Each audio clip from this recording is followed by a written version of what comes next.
members to be visible through a video connection throughout the proceedings, so please keep your cameras on. Also, please remember to remain muted until you are recognized to minimize background noise. If you have to participate in another proceeding, please exit this one and log back in later. In the event a member encounters technical issues that prevent them from being recognized for their questioning, I will move to the next available member of the same party, and I will recognize that member at the next appropriate time slot, provided they have returned to the proceeding. For those members and staff physically present in the committee today, we will continue to follow the most recent OEP guidance.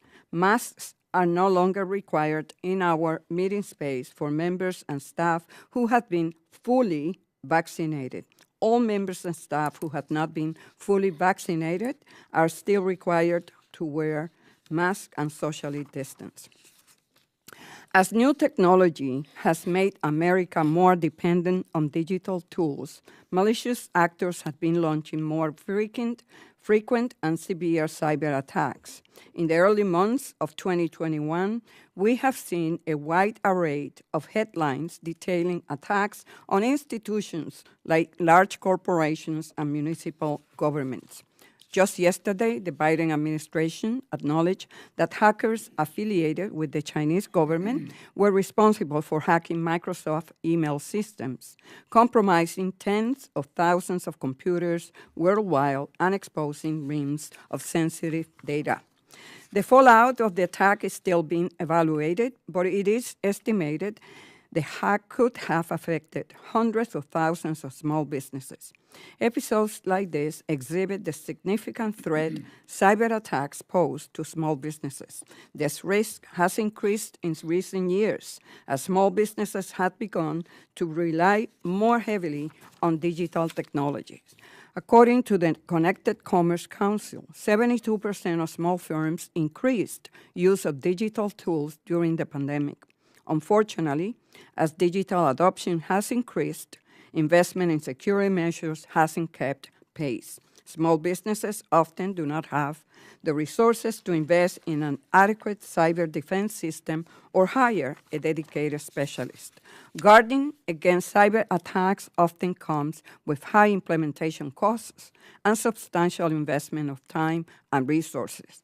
Many are already operating on thin margins and slim human resources, but failing to prepare for a cyber attack can have disastrous impact.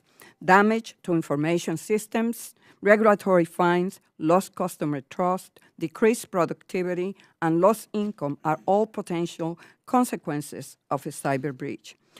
Because of their structural importance to the overall economy, attacks on small firms can have severe impacts on larger enterprises and governments connected to them through the supply chain. Given the greater risk cyber attacks pose to small employers and their limited capacity to protect against them, this committee must find ways to help entrepreneurs strengthen their cybersecurity posture. Today's hearing gives us the chance to examine how existing cyber resources can be enhanced and integrated into small business support mechanisms. I also look forward to discussing new initiatives that can alleviate the financial burden of cybersecurity preparedness. Small businesses are the foundation of our economy, so their vulnerability is our nation's vulnerability. Investment in their security will make us all more secure. I would now like to yield to the ranking member for his opening statement. Thank you, Mayor Chairwoman. In preparing for today's hearing, I'm reminded of how pervasive the use of the Internet and information technology has become in our society and in such a short period of time. We bank online, we work online. Over the past year, we have held many congressional hearings online. Our growing dependency on constantly evolving information technology is fundamentally altering the way we live and the way businesses of all sizes operate. Although benefits springing from the utilization and adoption of new technologies are incalculable, we are forced to contend with a new threat, specifically the explosive growth of a criminal industry seeking to steal valuable data and manipulate critical systems for financial gain. As the world continues to embrace new technology, we increase the attack surfaces through which cybercriminals can infiltrate and wreak havoc to devastating effect. These attacks are not without consequence. The cost of cybercrime is absolutely overwhelming. Experts estimate global damages totaling $6 trillion this year alone, projected to reach a staggering $10.5 trillion annually by 2025. Because small businesses are the intended targets of cybercriminals, approximately half the time, the damage inflicted upon small businesses is catastrophic. These attacks push many to the brink, with 1 in 6 businesses reporting the financial impact materially threatening the company's future. In addition to financial costs, many are unable to recover from the loss of their intellectual property, resources, and reputation following a cyber attack. During my time with this committee as a member and now as ranking member, I have had the privilege to speak with many small businesses in my district and beyond.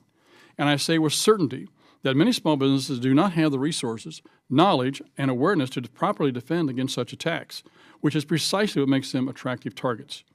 Many lack insufficient in-house expertise to deal with these breaches, leaving it up to the small business owners themselves to handle the matter with predictable results. Make no mistake, this is asymmetrical warfare.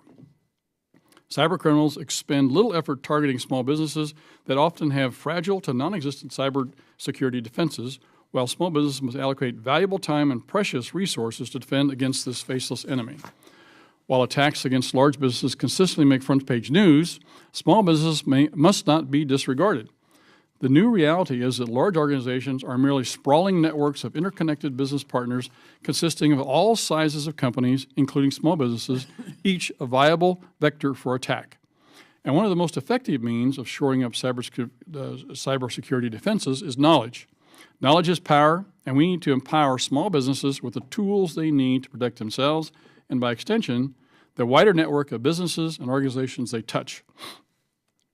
A critical component to knowledge is the need for information sharing among the public and private sectors. As fast as cybersecurity systems are established and patched, cybercriminals are already looking for, and in many cases successfully finding, new creative ways to infiltrate an organization's internal networks. Having a robust information sharing system is fundamental for a strong and effective cybersecurity defense, not just for small businesses, but for our country as a whole. Unfortunately, small businesses experience significant resistance to participating in cybersecurity information sharing activities for a variety of reasons. They may be reluctant to risk exposure to potential legal liabilities resulting from their disclosure, and they may harbor doubts regarding the government's ability to adequately protect reported data and privacy information. The federal government recognizes these concerns and has made significant strides toward alleviating these fears. However, these effects must continue to improve in order to make the most impact on small businesses which derive the digital economy's growth, innovation, and job creation. To that end, there are several pieces of bipartisan legislation introduced by my colleagues on this committee which attempt to begin resolving some of the issues and reservations small businesses have. I hope we will engage in a fruitful dialogue with our witnesses about this legislation today. Combating cyber threats is a vastly complicated issue that will require large-scale coordination across the entire federal government and private sectors. But we must not let that complexity deter us from our goal. Rather, we must redouble our efforts toward strengthening the cybersecurity of our country, starting with small businesses. I look forward to hearing the testimony of the witnesses on that, Madam Chair. I yield back. Thank you, Mr. Lukemeyer. The gentleman yields back. I would like to take a moment to explain how this hearing will proceed. Each witness will have 5 minutes to provide a statement, and each committee member will have 5 minutes for questions. Please ensure that your microphone is on when you begin speaking and that you return to mute when finished.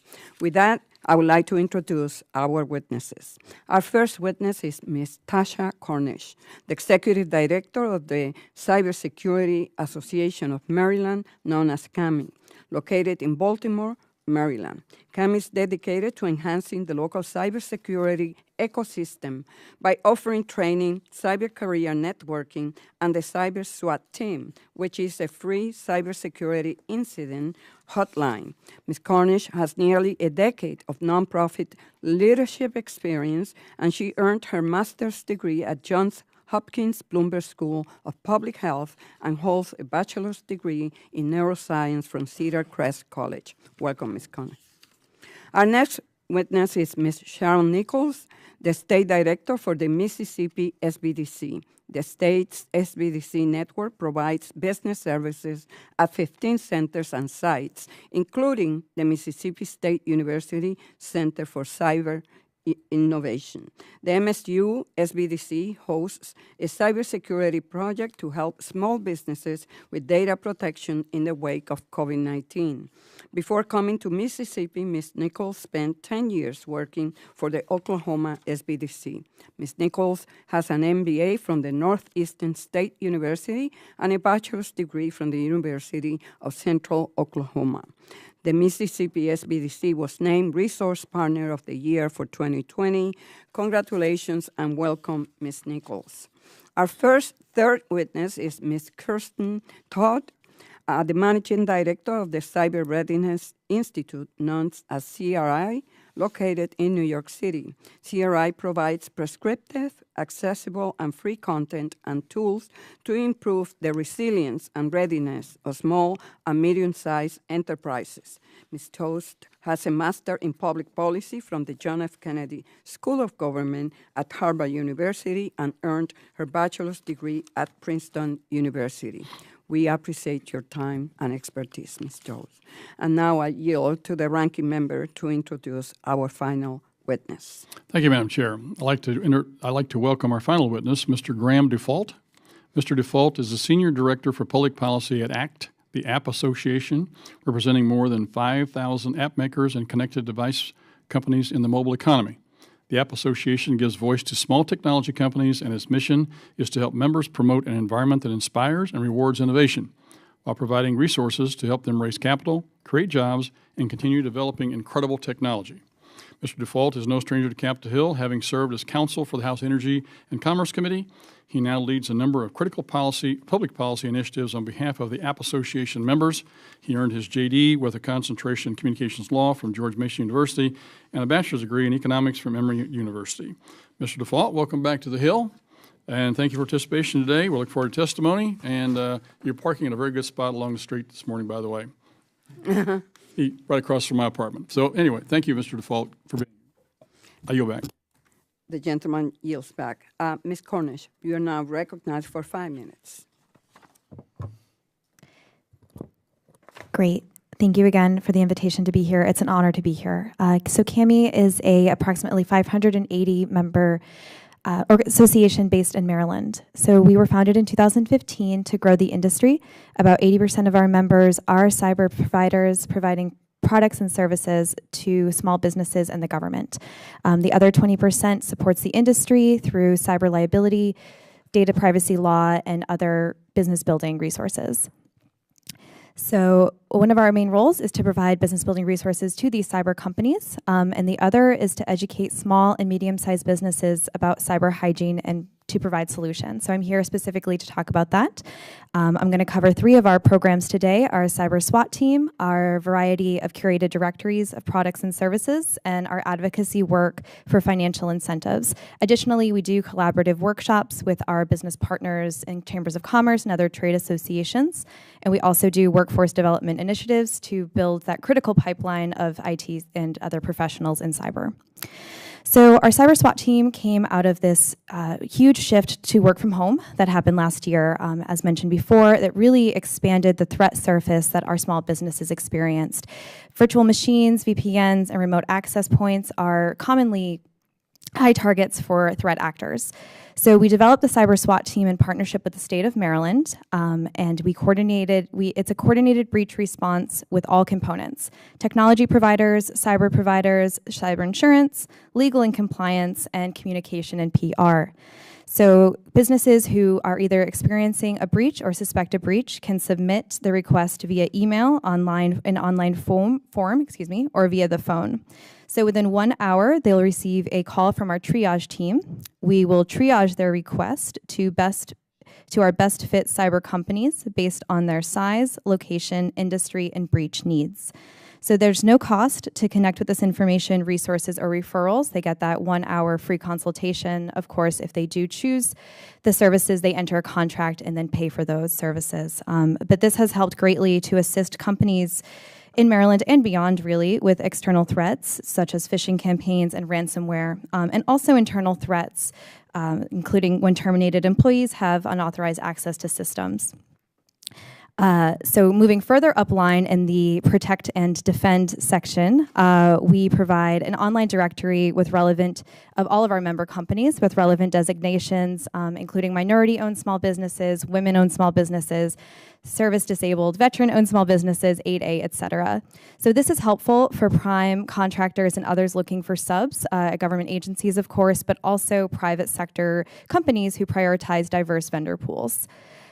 We also do publications with our local business guides, and we are launching a program now with Exelon, a Fortune 100 company that works in every stage of the energy business. I don't need to tell you that there have been some pretty high-profile breaches within that industry, and typically that's an industry that hasn't had a lot of regulations and compliance. So we are working with Exelon to connect them through our new database with providers in our membership who can help their vendors build security programs and complete assessments to really secure that supply chain for the energy industry.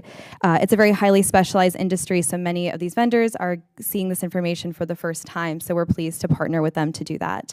Additionally, we'll be doing something similar for our DoD contractors as CMMC or Cybersecurity Maturity Model certifications come down the pipeline to, again, provide those resources to our small businesses who are doing government work.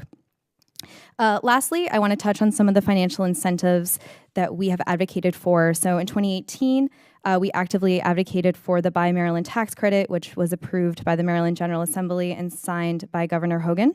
So it offers qualified Maryland businesses of fewer than 50 employees to receive a tax credit, which is worth 50% of the purchase price when they buy from qualified Maryland cyber providers of products and services.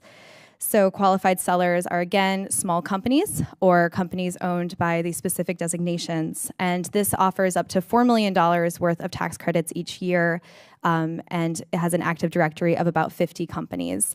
Additionally, there are funds that come down from the federal government. So, for example, the Defense Cybersecurity Assistance Program, which again, being in Maryland, we have a lot of government contractors who do work with the DoD. So there are specific funds that we help promote that those contractors can use for assessments and remediation. Thank you. Thank you, Ms. Nicole. And no, I'm sorry, Ms. Cornish.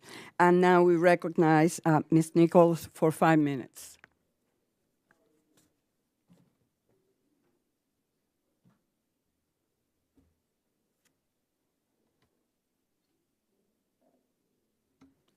Ms. Nichols, you need to unmute yourself, please. It says that I'm unstable. Can you hear me? Yes, we can hear you now. Thank you. Thank you. Good morning. In order to survive the pandemic, many small businesses had to quickly pivot to online platforms to sell their product and shift to remote work. The small businesses of our nation are at high risk for hackers due to the inadequate cybersecurity protection for their data and intellectual property, as was discussed before. Why are they at an increased risk? Well, just like it was said, owners simply don't know how to protect their business, or they lack the funds to do so. Most hackers want money, but that's all that is at risk here. No small businesses wants its customers or clients to know that they've been breached, and it's a fear that they will lose the business or that hard-earned trust, and so many go unreported. In 2016, it was estimated that 10 to 12% of all cyber crimes were reported. In Mississippi alone, in the last couple of weeks, there was a medical clinic in our small town that had to pay a ransom to get their data back. This was never reported in the news. Just 2 weeks ago, our own office was hit by an email phishing scam. And I was given an email yesterday in regards to a heat and air company that lost a couple of weeks of work due to a scam. My name is Sharon Nichols. I'm the State Director of the Mississippi SBDC, where we offer connection, education, and guidance for thousands of businesses across the state. In response to the cybersecurity crisis, the MSBDC allocated a portion of the CARES Act funds we received to develop a cybersecurity center to help Mississippi small businesses become cyber aware and more prepared. This center that was developed offers training based on the CMM model and the CMMC, but we call it the CMM model because we don't do certification, offering actionable steps any business owner can take. Also, access to trained cybersecurity counselors for individual counseling, as well as on-demand cybersecurity workshops that are available on our website. Everything that we offer is for free. The cybersecurity maturity model that we have implemented is based on a program initiated by the U.S. Department of Defense in order to measure their defense contractors' capabilities, readiness, and sophistication in the area of cybersecurity. And we've adopted this model because it is a tool that can be personalized and expanded to meet each business's unique levels. Levels 1 through 3, and there's 5 in the CMMC model, are considered attainable by small businesses and are designed to make the securing of businesses affordable yet very effective. Please note, again, we do not offer the certification at the end of each level, but business owners can pursue that at their own if they choose. Collaboration and connection in all our organizations is key, and it is the future. The Mississippi Cyber Initiative, we call MCI, was created to offer a central location for the exchange of ideas and beneficial information about the cybersecurity. The Air Force Base on the Gulf Coast of Mississippi, Mississippi State University, and Mississippi Gulf Coast Community College are part of MCI. Our organization, the Mississippi SBDC, has been invited to explore ways MCI resources can be shared with the business community. This is an example of collaboration and connection. The Mississippi SBDC serves the small businesses of our state with connection, education, and guidance. And I'd like to point out how we have applied these guiding principles in response to the cyber crisis. Through connection, we are connecting our business owners with valuable cybersecurity resources via the MSU Cybersecurity Center and the MCI and other collaborations. We are acting as a conduit for the federal, state, and local resources to the small businesses in our state. In education, we are utilizing the Cybersecurity Center to educate business owners so that they can evaluate the threat that they have and their threat level and institute measures for protection. We will be employing a variety of marketing platforms, reaching out through videos and PSAs, and pushing awareness on all 6 of our social media channels. We are working to dismantle the idea that small business owners are powerless to take charge of cybersecurity and make the processes involved simple yet effective. And finally, through guidance, we actively supply support and guidance via our one-on-one counseling with cybersecurity counselors at no cost to business owners. By supplying one-on-one guidance, business owners can get answers to specific questions and solve issues unique to their situations. And there's no putting the genie back in the bottle. Our lives and livelihoods are connected via the cyber world. Small businesses play a huge part in the welfare of our communities and the nation. We must put cybersecurity and cyber safety of our businesses at the forefront of everything we do and equip them with every tool to succeed and protect their businesses. I very much appreciate the opportunity to be a voice for the small businesses of Mississippi as well as the nation. Thank you for inviting me to testify. Thank you, Ms. Nichols. Ms. Toast, now you're recognized for 5 minutes.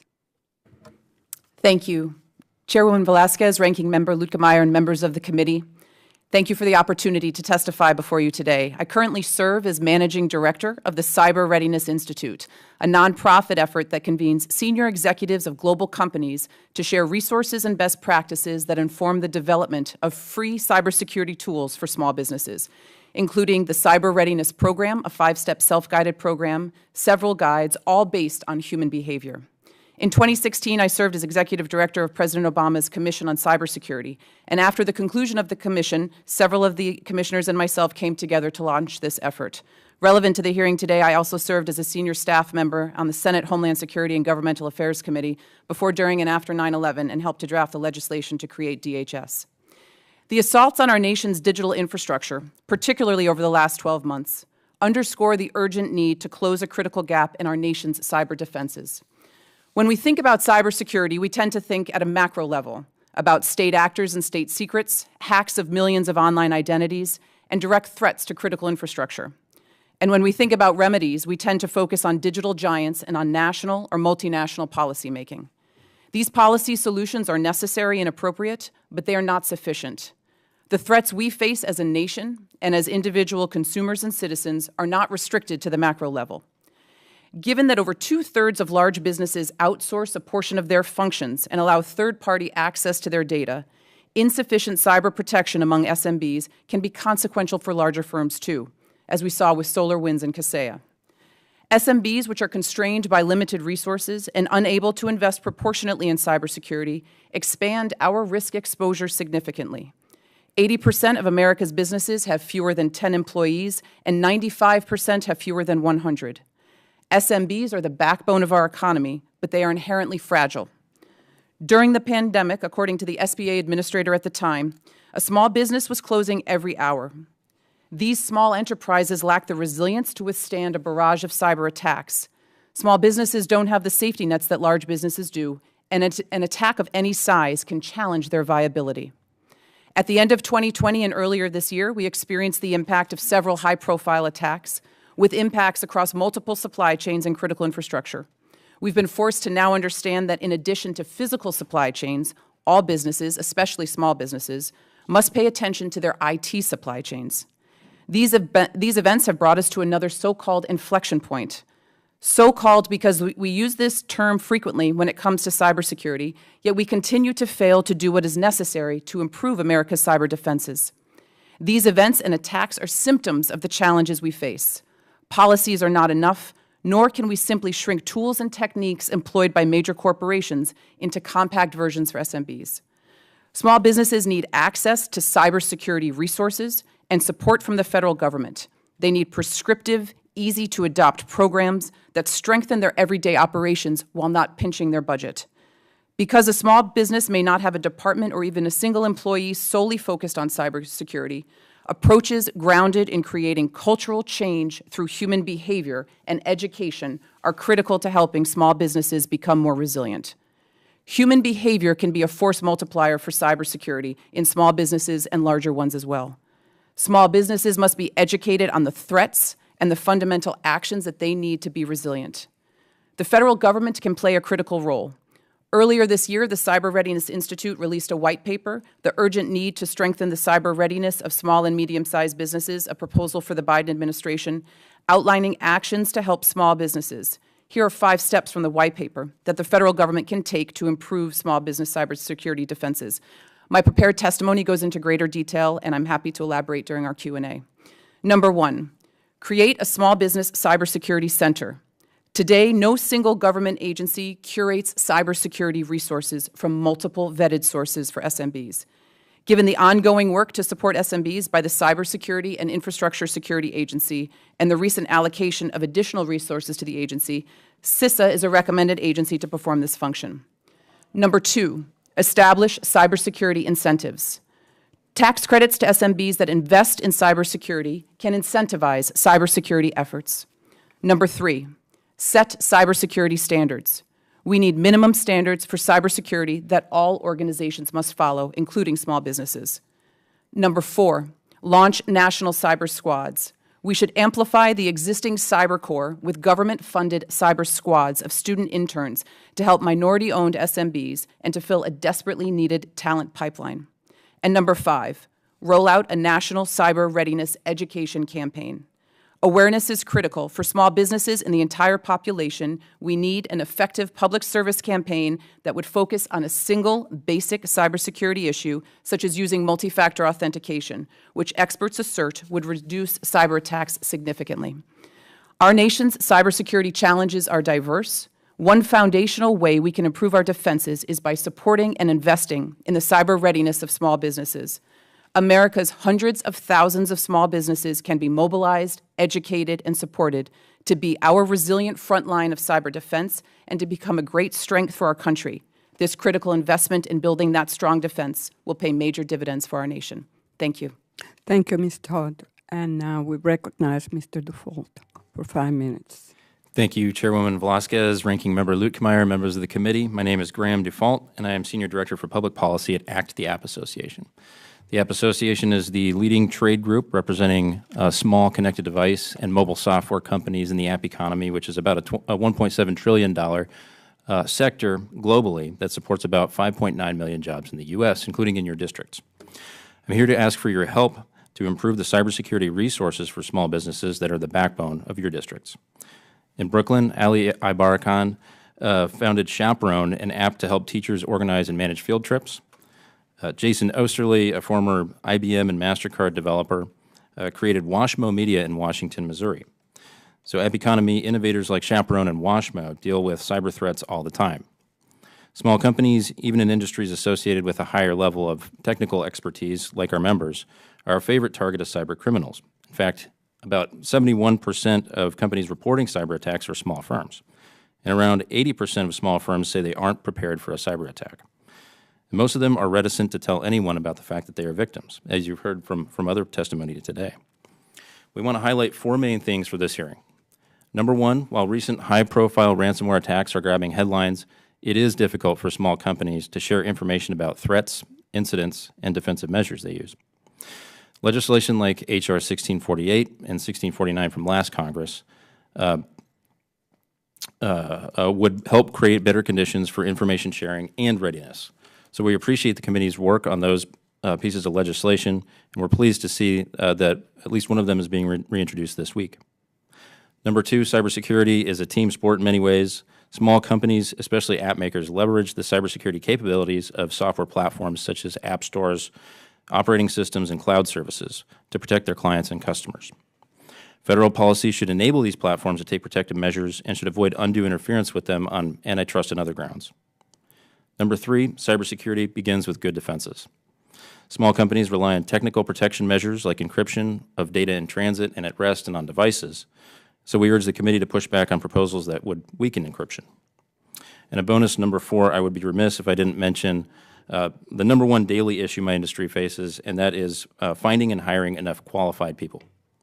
With about 3.5 million unfilled cybersecurity jobs globally, federal investment in this area is necessary. So we support programs like the Master Teacher Corps and legislation like the Computer Science for All Act, H.R. 3602. App Association members and our customers have everything to lose when it comes to cyber threats. The onslaught of recent attacks comes amid a global talent shortage, so we can't simply hire our way out of the problem. Therefore, we need your help. Cybersecurity for mobile devices is important for everyone. For example, Black and Hispanic Americans rely disproportionately on mobile devices as opposed to desktop computers to access online services. These devices now contain our most sensitive personal data, including financial, real-time location, and health information. Therefore, app makers in particular must leverage the security features of software platforms and cloud services.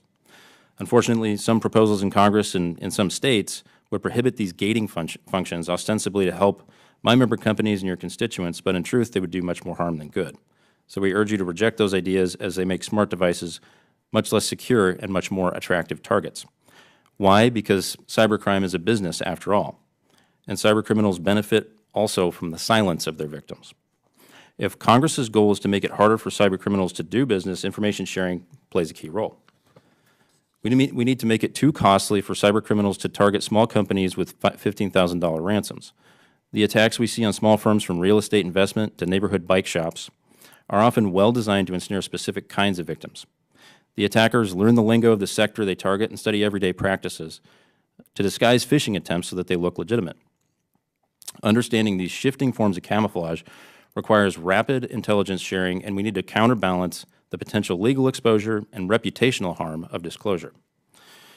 While small companies often rely on outside support and expertise for cybersecurity, it's impossible to contract away risk or accountability for security. It's incumbent on small companies to develop a level of independent working knowledge of cyber threats to their business and information sharing best practices. The committee is well positioned to help improve cybersecurity literacy for small firms and the conditions for information sharing, and we look forward to assisting with those efforts. Thank you for the opportunity to share our views, and I look forward to your questions. Thank you, Mr. Default. I will begin by recognizing myself for 5 minutes. I just want to say that it's kind of scary listening to your stories and your expertise regarding the threat of cybersecurity.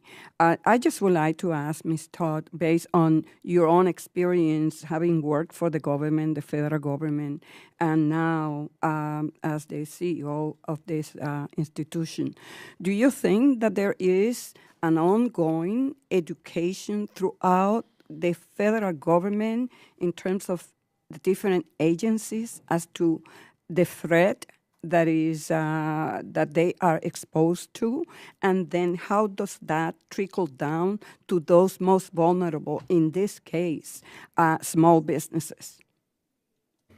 Thank you, Madam Chairwoman. There's absolutely an education challenge. And when we talk to small businesses, and I think this holds true certainly for large businesses, the issue isn't that they don't know, they don't want to do anything. The issue is that they often don't know what they should be doing and where the threat is. There was a survey done by Apple recently that said that many small businesses asked, well, isn't this part of my software package, the security piece? And so we have to be more prescriptive. So when we're looking at the federal agencies, and this is where I think the increase in resources to CISA is going to play a significant role, as well as the new leadership working in collaboration across agencies to create a synchronized effort that educates the agencies on the priorities and also creates a unified government approach so that you don't have agencies looking to others to understand what's happening, but that there is leadership both within the White House and within CISA that helps to streamline what needs to happen, because the threats are certainly consistent across all of our agencies. And I think, as Chris Inglis, the new National Cyber Director, said, in the context of the international arena, but it certainly is in the domestic arena as well, in order to get one of us, you have to get all of us. And I think that approach for government needs to hold true. Thank you. And Ms. Nichols, what were the most common services requested by small business owners in the transition to telework because of COVID-19? You know, I would like to say it was cybersecurity, but that was not it. And it was mostly sources of capital because they were concerned about how they were going to make and keep their doors open. Confidence to survive, trying to find out how to handle their financial projections, as well as the logistics of employees, internet connections, suppliers, and commitments. Cyber was not that one thing that they contacted us about. And while it was their greatest need, it was not what they contacted us about. Ms. Nichols, the SBA rolled out several COVID-19 programs in 2020. Did any of these programs provide cybersecurity-specific guidance? To my memory, neither the EIDL nor the PPP programs provided cybersecurity-specific guidance. The PPP was primarily for payroll, followed by other items such as rent and utilities, and the EIDL had an allowance for accounts payable and other bills, but not specific to cyber unless it was already a related expense. And thank you. Ms. Cornish, with respect to CAMI's directory, what is the importance of including the designations or certifications small business may have as part of the company information?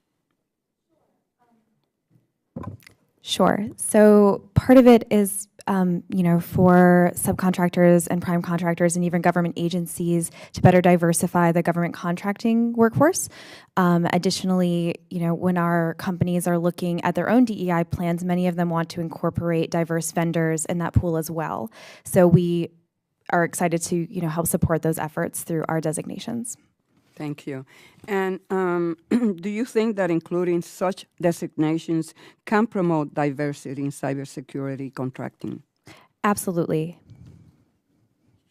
Mr. Default, recent security breaches have heightened the importance of continuously monitoring against outside threat, but the necessary technologies and practices are too expensive for small firms. How much on average is the cost to secure networks? That is a great question.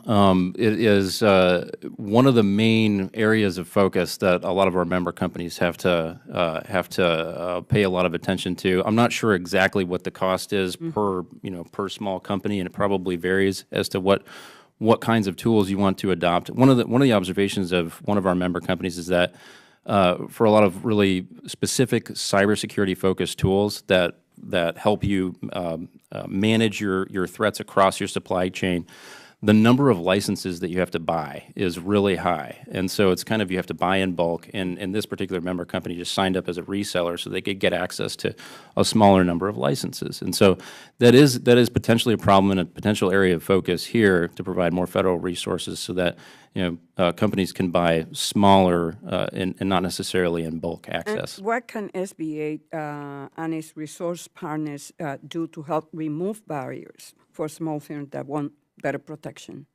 That's a great question, Chairwoman. There are a few things that you guys can do. We were really happy to see Congress introduce H.R. 1648 and 1649 last Congress. These are bipartisan bills that would help ensure that there are liability protections for information sharing with the government, but also to provide more resources for small companies through the federal government, through the SBA, to have access to cybersecurity counselors. And so that was H.R. 1649, which has a certification program for SBA employees. So access to that through the SBCDs is something that we feel would be a great improvement and would help them. Thank you. My time has expired, and now we recognize the ranking member, Mr. Lukemeyer. Thank you, Madam Chair. Mr. Default, one of the things that's concerning to me is the cost to be able to protect the small businesses out there. And so it's a two-part question. The first part of it is, what would be the average cost that a small business would have to anticipate incurring to be able to protect themselves? And then the problem becomes, well, you've got to protect it today, but there's a lot of smart guys out there that are going to figure out how to break into the security you got right now, so you're going to have to continue to update your security, and you're always behind the curve, so to speak, here in trying to protect yourself.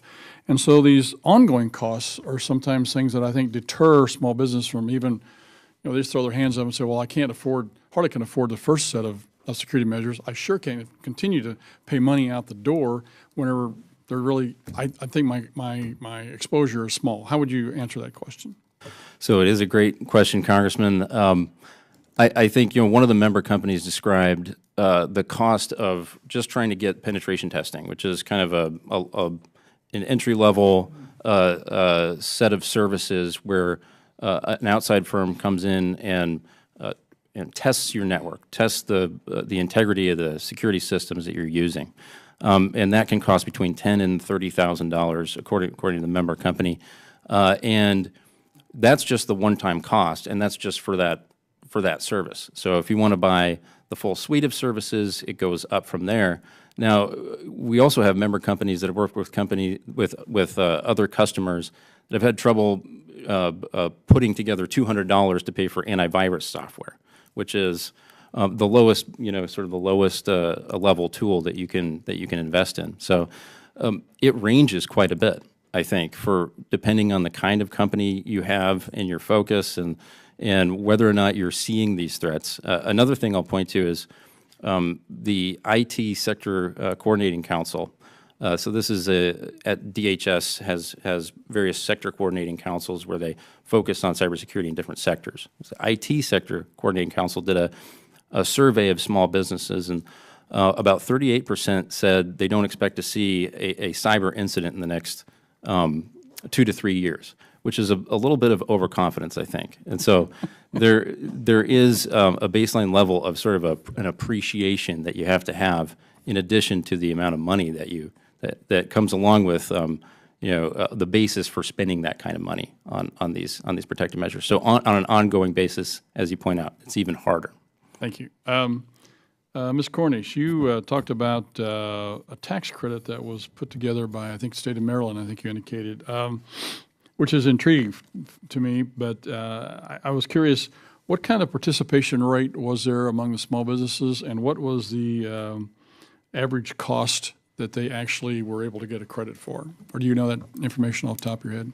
Sure, I can speak a little bit to that. So it certainly is not it's not utilized to its full potential by our small business community. So we know that there's work to do on our end to help promote that as well. I think to Graham's point, many of the costs range between $5,000 to about $30,000. There are ways to do continuous monitoring that's a little bit less expensive on the defensive side. So that would only cost about $6,000 to $10,000 a year. Okay. One of the things I think, Mr. Default, I think back to you again, I think somebody else talked about the number of folks within the industry were 3.5 million jobs, or 3.5 million people short to be able to fill the number of folks. What's the problem here? We just don't have enough people interested in the field. The wages are too small to attract people into it. Nobody likes to do that kind of work. What do you think? There are a number of different factors. Some of it is cultural. There is a lack of, I think, awareness of the available jobs when you're going into college. And when I was going to college, there wasn't a whole lot of emphasis on sort of STEM fields at that time. So there's sort of an outreach campaign that could be done to make sure that folks know that this is where high-paying jobs are. It's $89,000 median salary for this kind of work here in the U.S. across the country. Let me interrupt. My time's about up here. Is this something that Small Business Agent Administration could do? They could entice or enhance or send out information to the high schools and folks, colleges, to let them know that there's availability of all this. I mean, we have to get the SBA engaged in this somehow, because this is a small business issue. I think that's a great idea. I think that there is definitely a role for a Small Business Administration there. There are other federal agencies that ought to be involved, but Small Business Administration in particular, because small companies do have trouble finding access to qualified folks. My time's expired. Thank you. The gentleman's time has expired, and the gentleman yields back. The gentleman from Colorado is now recognized for 5 minutes. Thank you, Madam Chair. For more than 20 years, the SBA Office of the Inspector General has listed IT security as one of the most serious management and performance challenges facing the SBA. So this is not obviously a new thing, but it's more acute and becoming more of a problem as particularly nation-state actors and others weaponize the ability to go after our small businesses. Recently, I reintroduced the bipartisan SBA Cyber Awareness Act, which would direct the agency to issue an annual report assessing its cybersecurity infrastructure. It also requires the SBA to report cyber threats, breaches, and cyber attacks to the respective House and Senate small business committees, and then to notify affected individuals within 30 days, because we know that notification is one of the biggest issues, is there just isn't the required notification. So that's part of it, but even after the notification, then there's the issue of what happens next. And in all of your testimonies, you referenced the challenges particularly facing small businesses that just don't have the resources. So Ms. Corner, starting with you, can you flesh out for me a little bit more what resources are available, what could have the biggest impact on providing resources or support to small businesses, particularly in high-tech sectors? Like I have a lot of defense, aviation, and aerospace within my district, and a lot of those are small businesses, and they are prime targets of hacking and intellectual property theft. What's out there, and what could make the biggest impact that is not out there? Sure. So in the defense industry specifically, there's the Defense Cybersecurity Assistance Program, which provides funding for assessments. And honestly, investing in the assessment and the protection phase is really where you're going to get the largest ROI for the SBA and others. So I would certainly encourage investment there. When companies are breached, it definitely it varies by the situation, but certainly shoring up interventions to improve your chances moving forward are critically important there. So I would love to see, that the DCAP comes down from DoD. I would love to see other agencies also, do something similar through their Office of, Small Business work. Thank you. Ms. Todd, Mr. Default. Thank you. One of the key issues that we focus on at the Cyber Readiness Institute is human behavior, because it recognizes that regardless of the sector that you're in or the resources that you have, you've got to start by creating these cultures of behavior. And if we make the analogy to safety, creating cultures of safety that we did with businesses, particularly following 9/11, it helps us to understand that while this is all new to us and it is somewhat foreign and uncomfortable, we often say security is not convenient, we can create those cultures. And by doing so, you have force multipliers in your companies when every individual recognizes that he or she can be an access point to the network, that he or she can be the strength that actually prevents an attack or can be the opportunity. And I think that's one of the pieces in the education that we've got to be focusing on to help employees have that accessibility to those resources and the knowledge. Yeah, Congressman, and I agree 100% with the comments of Ms. Tote, because all it takes is one weak point in a company or in an organization, and that's why you saw with some of the recent cyber attacks, they used the password spray, where they try really common passwords on a large number of accounts, because chances are in an organization of a couple hundred people or a couple thousand people, somebody will use password 123. And so creating that culture that Ms. Tote described is extremely important, and also understanding which kinds of threats are being directed to your specific industry, because they're kind of as I said in the oral statement just a minute ago, the attackers are sort of studying the everyday habits and trying to mimic those, and they do a pretty good job of that based on specific sectors. So info sharing within sectors is extremely important.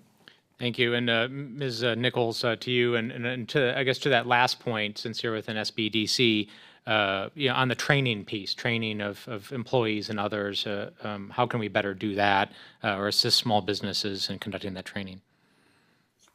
So we are basing our model on the DoD cybersecurity model, the CMMC, but just using the CMM portion of it. And I liken it to the Maslow's hierarchy of needs. And basically, on level 1 through 3 is basic cyber hygiene, and it's all about education and awareness. We're also, I think it's very imperative that we look at what is our consistent voice and what is that consistent messaging, because there are a lot of resources out there and a lot of organizations, and I believe that the consistent messaging and education and training is very key, not only just for employees, but potential employees, because there needs to be that standard base, and education is really the end information sharing. Thank you. And my time has expired. I yield back. Thank you. The gentleman's time has expired, and the gentleman yields back. The gentleman from Texas, Representative Roger Williams, the vice-ranking member of the committee, is now recognized for 5 minutes. Thank you, Madam Chair. A 2021 cybersecurity trend report showed that phishing is the top cyber threat for small businesses, as we've talked today. In this type of attack, simply clicking on a link or opening an attachment can compromise an entire company's network. Rather than target a vulnerability within the cyber network, this tactics targets unknowing employees. Regardless of what additional resources or best practices are shared with the industry, we must ensure that we are not leaving out the socially engineered attacks that can occur on untrained employees. So, Ms. Nichols, first of all, are you aware Mississippi State has a great baseball program? Yes, they do. That's good. Secondly, can you discuss the training that SBDCs, and we've talked about this a little this morning, have to ensure employees are aware that they could be targets of these phishing attacks? Specifically targeting employees, is that what you're asking? Uh-huh. Yes, and it's just a matter of awareness. Just like I said in my presentation, our organization had been phished, and it is raising awareness of that basic what to be ready for, and what are the very basic minimal things that you have to look for. And that's what we want to show our small businesses, is how to prepare their employees to work remotely, but also keep their intellectual property and their information safe. So it's the social engineering is really the focus of most training that's going on right now. And while it's at a higher level and you hear about the big ones like the pipeline and different things that have happened, it's the smaller phishing that is really affecting the smaller businesses. So education is key. Thank you. Thank you. When small businesses are targeted with cyber attacks, it may not make the news like some of the more high-profile cases we've seen lately, such as the Colonial Pipeline or Microsoft attacks. Unfortunately, since many of these smaller companies operate on tighter budgets, they are often easier targets, and then the intruders can go to undetected for a long periods of time. than some of the more established businesses. So, Mr. Default, you mentioned in your testimony that smaller firms could leverage the cybersecurity capabilities of cloud services. Can you elaborate on the advantages of using this service and why it may be more attractive option for smaller firms who do not have as large of a budget to dedicate to cyber defense? Absolutely, Congressman. It's a great question. As there was testimony earlier this year in the Homeland Security Committee where witnesses sort of elaborated on the capabilities that cloud providers have in contradistinction to where you are using on-premises hosted servers, right? Where if you have your own servers there at the small business, it's incumbent upon you, the small business, to install updates that could have security patches. It's also incumbent on you to sort of, on your own, go out and find threat indicators and indicators of compromise, whereas all of that stuff sort of happens quickly and efficiently if you have cloud-hosted, if you're using cloud-hosted servers, where the updates are sent automatically that patch potential vulnerabilities, and you also sort of benefit in real time and quickly from indicators of compromise that other folks are seeing that are using the same cloud services. And so that's sort of what I'm referring to when I say the ability to leverage those capabilities. Very good. Cybersecurity breaches are only going to become more common, as we know, and technology continues to advance and criminals get more sophisticated. While small businesses do what they can to protect themselves from and ensure attacks that never happen in the first place, it's ultimately the government's responsibility to track down and hold these bad actors accountable. If we use every tool at our disposal to hold these criminals accountable, it will deter these attacks in the future. Ms. Cornish, are there any roadblocks that we are preventing the federal government from more aggressively prosecuting cybercrimes? To my understanding, no. But I do. You believe that? I'm encouraged by the partnership, the public-private partnership that we're continuing to discuss, because I do also believe that that is part of it. But I do not feel like I can speak to the roadblock specifically at the federal level blocking that. Well, public-private partnerships always work better, no question. I yield my time back, Madam Chair. Thank you. Thank you. The gentleman's time has expired and the gentleman yields back. The gentleman from Maryland, Representative Mfume, the chairman of the Subcommittee on Contracting and Infrastructure, is now recognized for 5 minutes. Thank you very much, Madam Chair. Good morning, everyone. I've got a question that any of you or either of you who may know the answer should feel free to address. With respect to cyber attacks, what do you estimate the average loss to be as a percentage of overall revenues to small businesses, regardless of their size? So based on research and studies that we've conducted with some of our member partners in the larger global companies, we estimate that a cyber breach can cost about $4 million per small business. So when you think about the revenue that small businesses have, sometimes that doesn't even cover their revenue, and the number of employees, whether it's 220 or 200, the significance of that piece. And I think the challenge for small businesses is their awareness that they are an access point to larger companies, but that they also hold data. And data, a couple years ago, surpassed oil as the most valuable global commodity. And I think these issues for small businesses require the education so that they're not in a position where they're paying $4 million to respond, because the recovery takes quite a long time. And so how many small businesses does that wipe out on an average per year? So there are different statistics around this, but what we saw with the pandemic is that over 65% of small businesses that suffered a breach did not go back online 6 months later. So that given a 6-month recovery time, those small businesses did not recover. And I think one of the things that we've learned, again, a lot from our large member companies is that the recovery piece to this, it's like a hurricane. We get very involved in the crisis response. It's on the front page of the paper. We're looking to see how everybody's doing. But when you go back 6 months later into the community, 12 months later, you're seeing long-term and devastating impact. The same is true for businesses, particularly with ransomware attacks, because of the impact it has. And what about 5 years ago? What would you have said that same dollar amount would have been? So I would say it would have been a lot less. I can't estimate, but I think, and I don't even believe that small businesses were the target that they are today. Yeah. What has happened with IoT and the interdependencies of the digital economy is that small businesses are such critical parts of global supply chains that now, to the point that we've all discussed, they are a target because they're the weakest link. And because of that, do any of you know or are aware of the number of states that offer the kind of tax credit that Ms. Cornish referenced earlier? I'm not aware of others. I don't know if, I'm not either. I do So- think it's something the federal government could look at. So let's talk about Maryland, since we know about that, Ms. Cornish. You said that that tax credit is being underutilized. It is. Why do you think that is?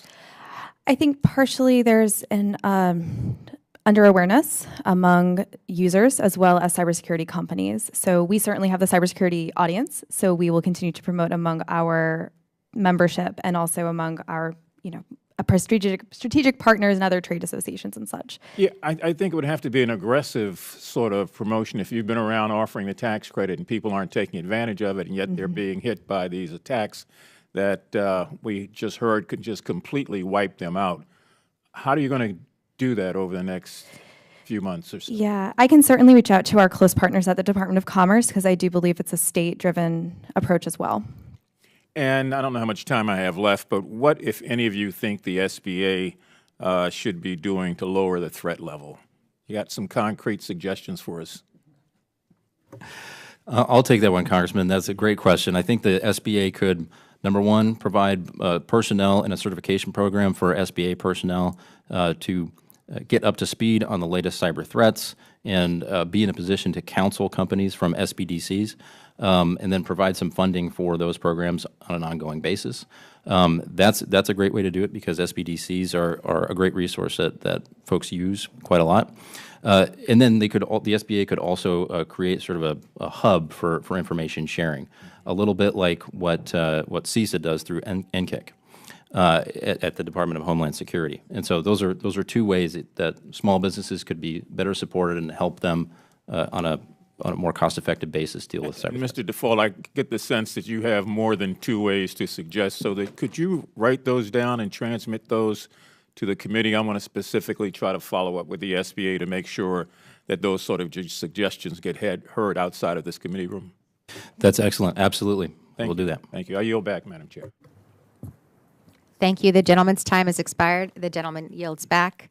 The gentleman from Minnesota, Representative Hagedorn, the ranking member Subcommittee on Underserved Agricultural and Rural Business Development, is now recognized for 5 minutes. I thank the chair and the ranking member and for holding this committee. Thanks to the witnesses. Mr. Default, one of your members is in our district in Rochester, Minnesota, southern Minnesota, Advantage Software, and it sounds like they've had a great business for going on 40, 50 years, providing farmers with real-time data on inventory and doing all sorts of things that production agriculture. It really makes a big difference in that type of thing. So we appreciate that work and all the other members that you have going. Quite something. It seems to me this might be one of these areas again where big government, some politicians think, let's impose standards. Let's force the small businesses to do all these things to comply in order to do business with the government, and it becomes unreasonable, the mandates, and then they turn around and say, well, let's subsidize it. It's kind of a typical pattern that we see.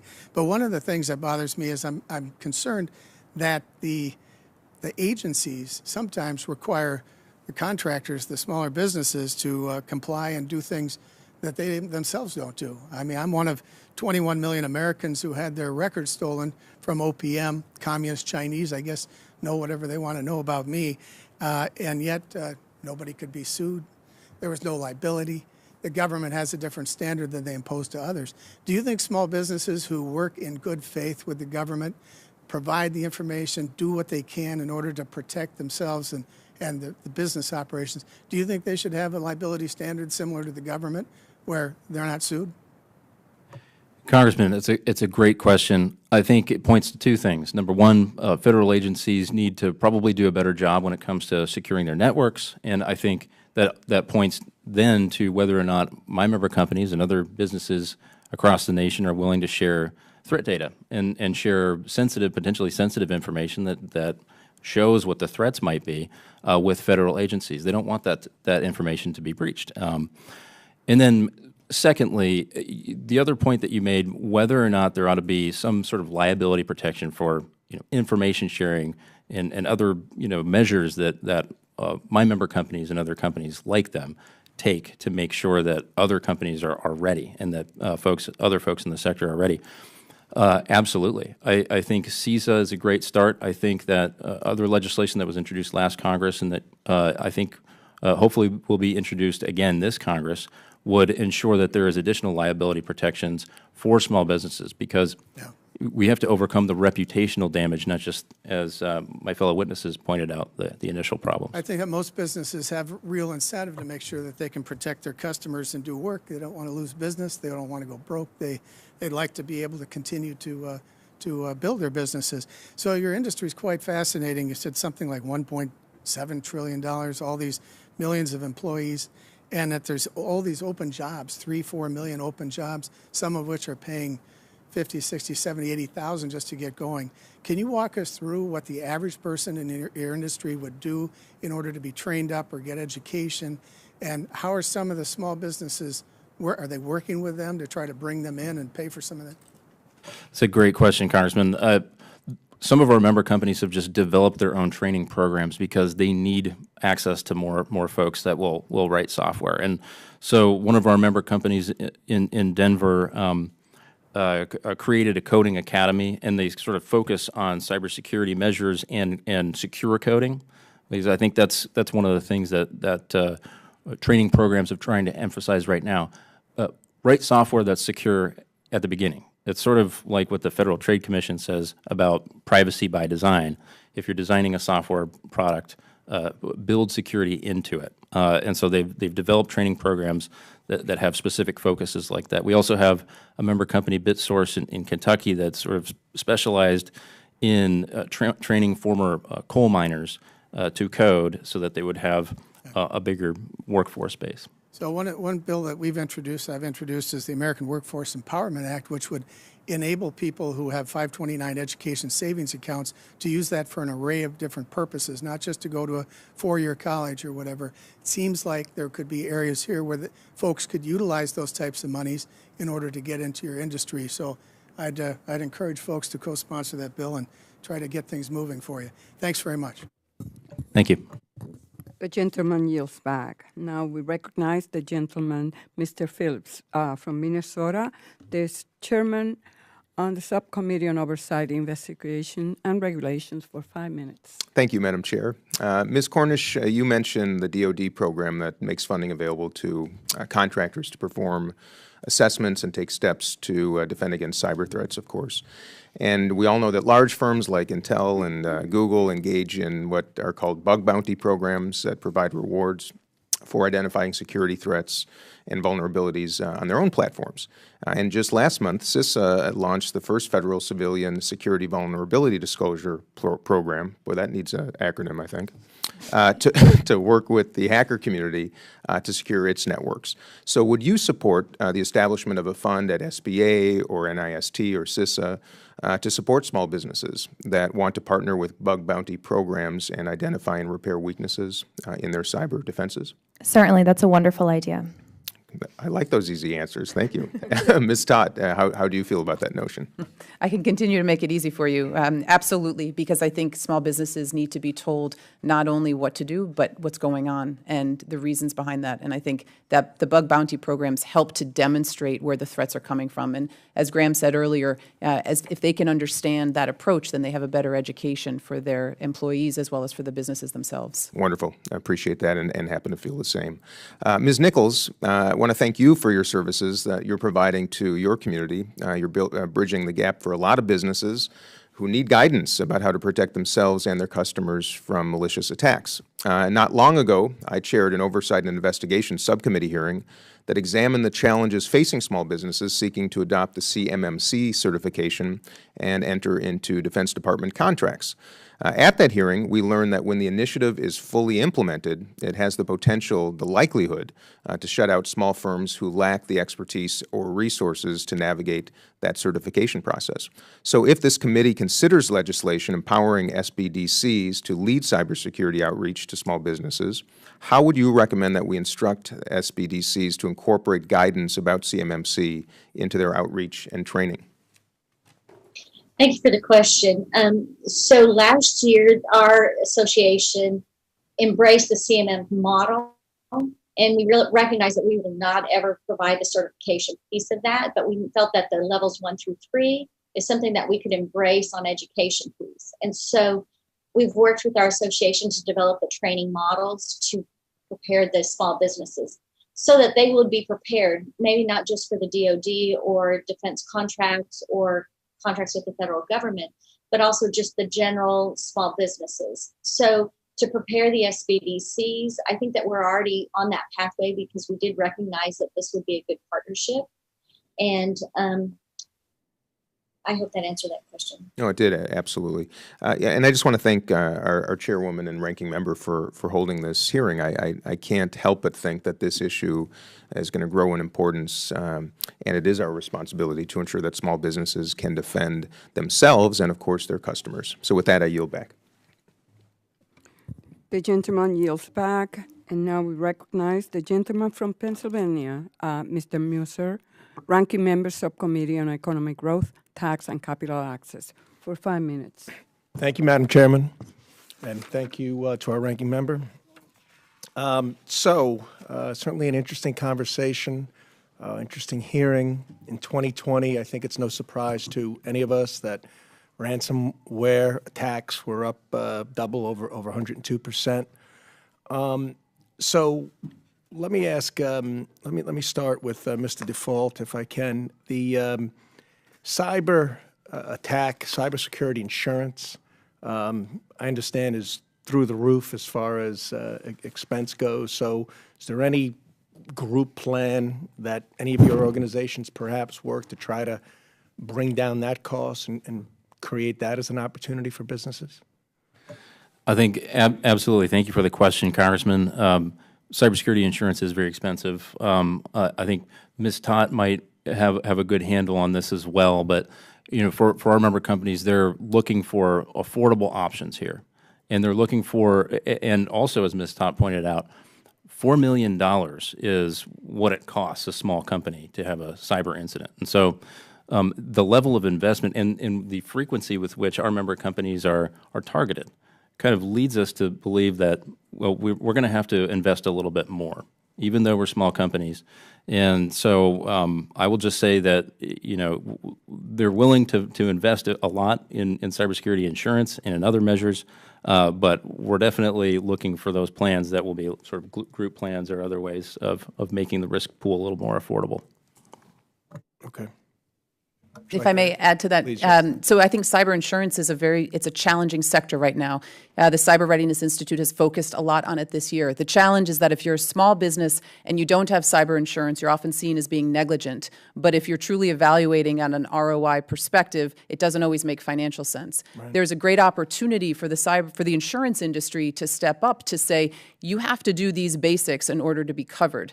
That will both help the premium stay down and will also create a momentum shift in doing the basic cyber standards without having to talk about regulation or anything like that. It's the choice. It's like a good driver discount. If you do well by these standards, then we'll cover you. And I think that's where the insurance industry really has an opportunity to improve what it's doing. And you'd imagine the IT companies as well would find some protection measures by charging for added security. And I know that is certainly occurring as well. In my district, it's not like any other. I have many small businesses, medium-sized businesses, large businesses getting hit, some more than once. Some pay, some don't, and they work their ways around it, but usually at quite a cost, sometimes just being shut down for 6, 7, 8 days.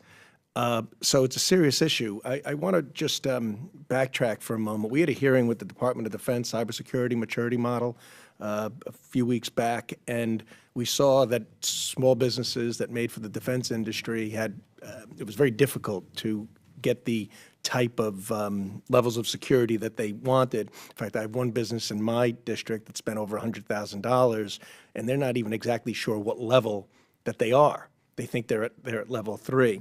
So it is discussed in the Mississippi SBDC how small businesses would I guess my question is, are your models helping gain compliance for the DoD?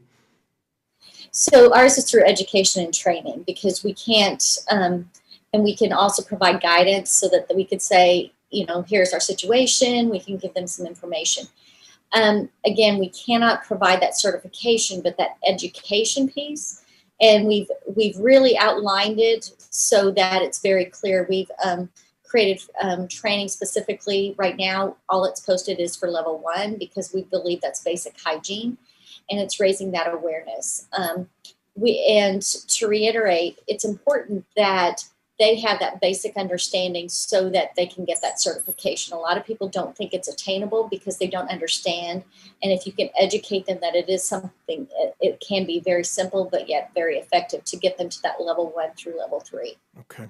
All right. Thanks, Ms. Nichols. Congressman, if I may just add a quick point to that, because we're actually working with Cyber Hawaii and the Department of Defense to create a primer to help small businesses get ready for CMMC. And it's taking that point where most small businesses are, which is with no understanding, and getting them ready for CMMC. And it's a model that we hope to be able to replicate across the country because it addresses the points that you're calling out, which it can be very costly and take a lot of time without the right preparation. Last quick question. I'm out of time. Does cryptocurrency affect this whole situation? I think an unregulated monetary currency that is being used for a malicious and criminal act cannot be expected to be a positive force. If we're using cryptocurrency, it should be regulated along other international monetary sources. Thank you, Madam Chairwoman. I yield back. The gentleman yields back. The gentle lady from Illinois, Ms. Newman, is recognized for 5 minutes.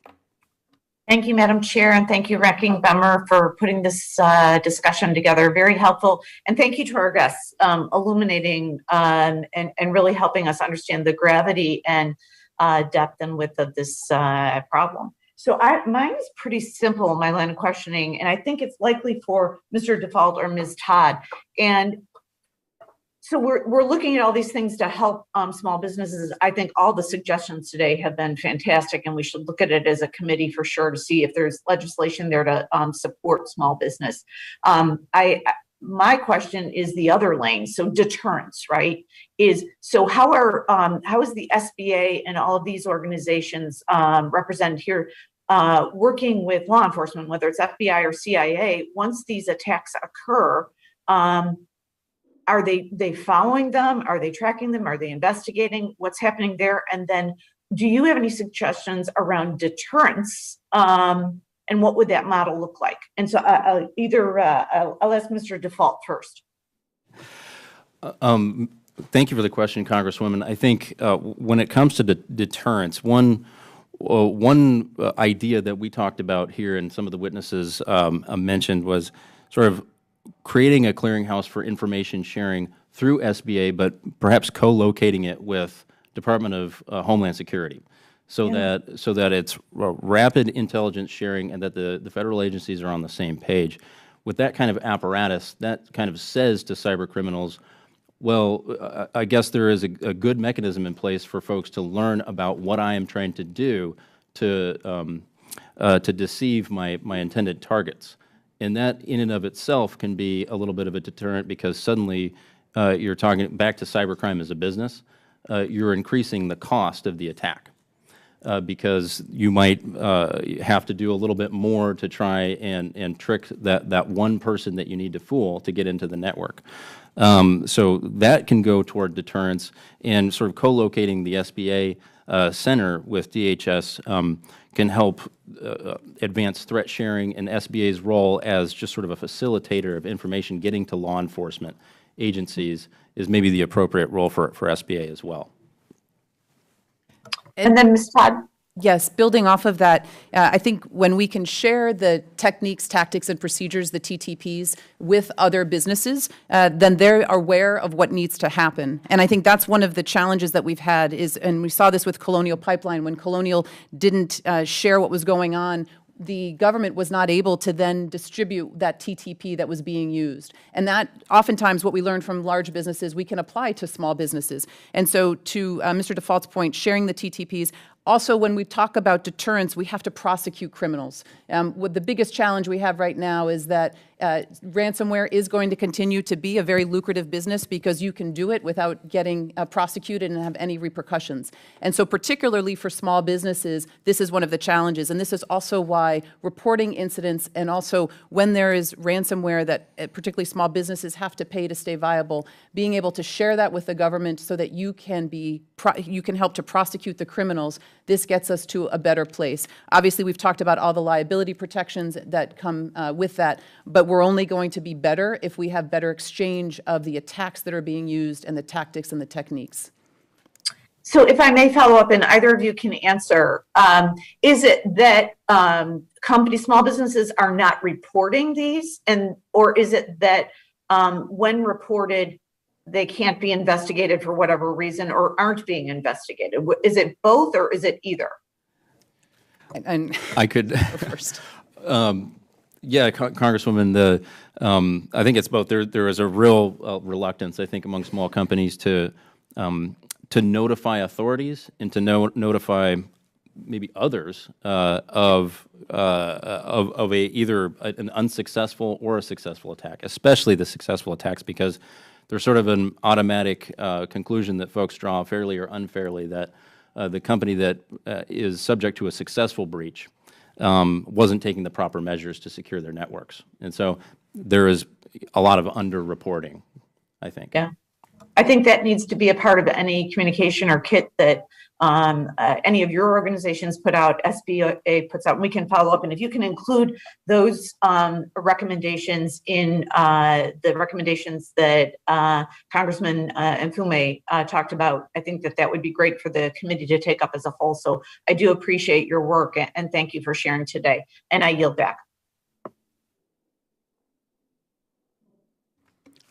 The gentle lady yields back. Now we recognize the gentle lady from New York, Ms. Tenney, for 5 minutes. Thank you, Chair Velazquez and Ranking Member Lukemeyer, for this. And to our witnesses, I really appreciate you being here.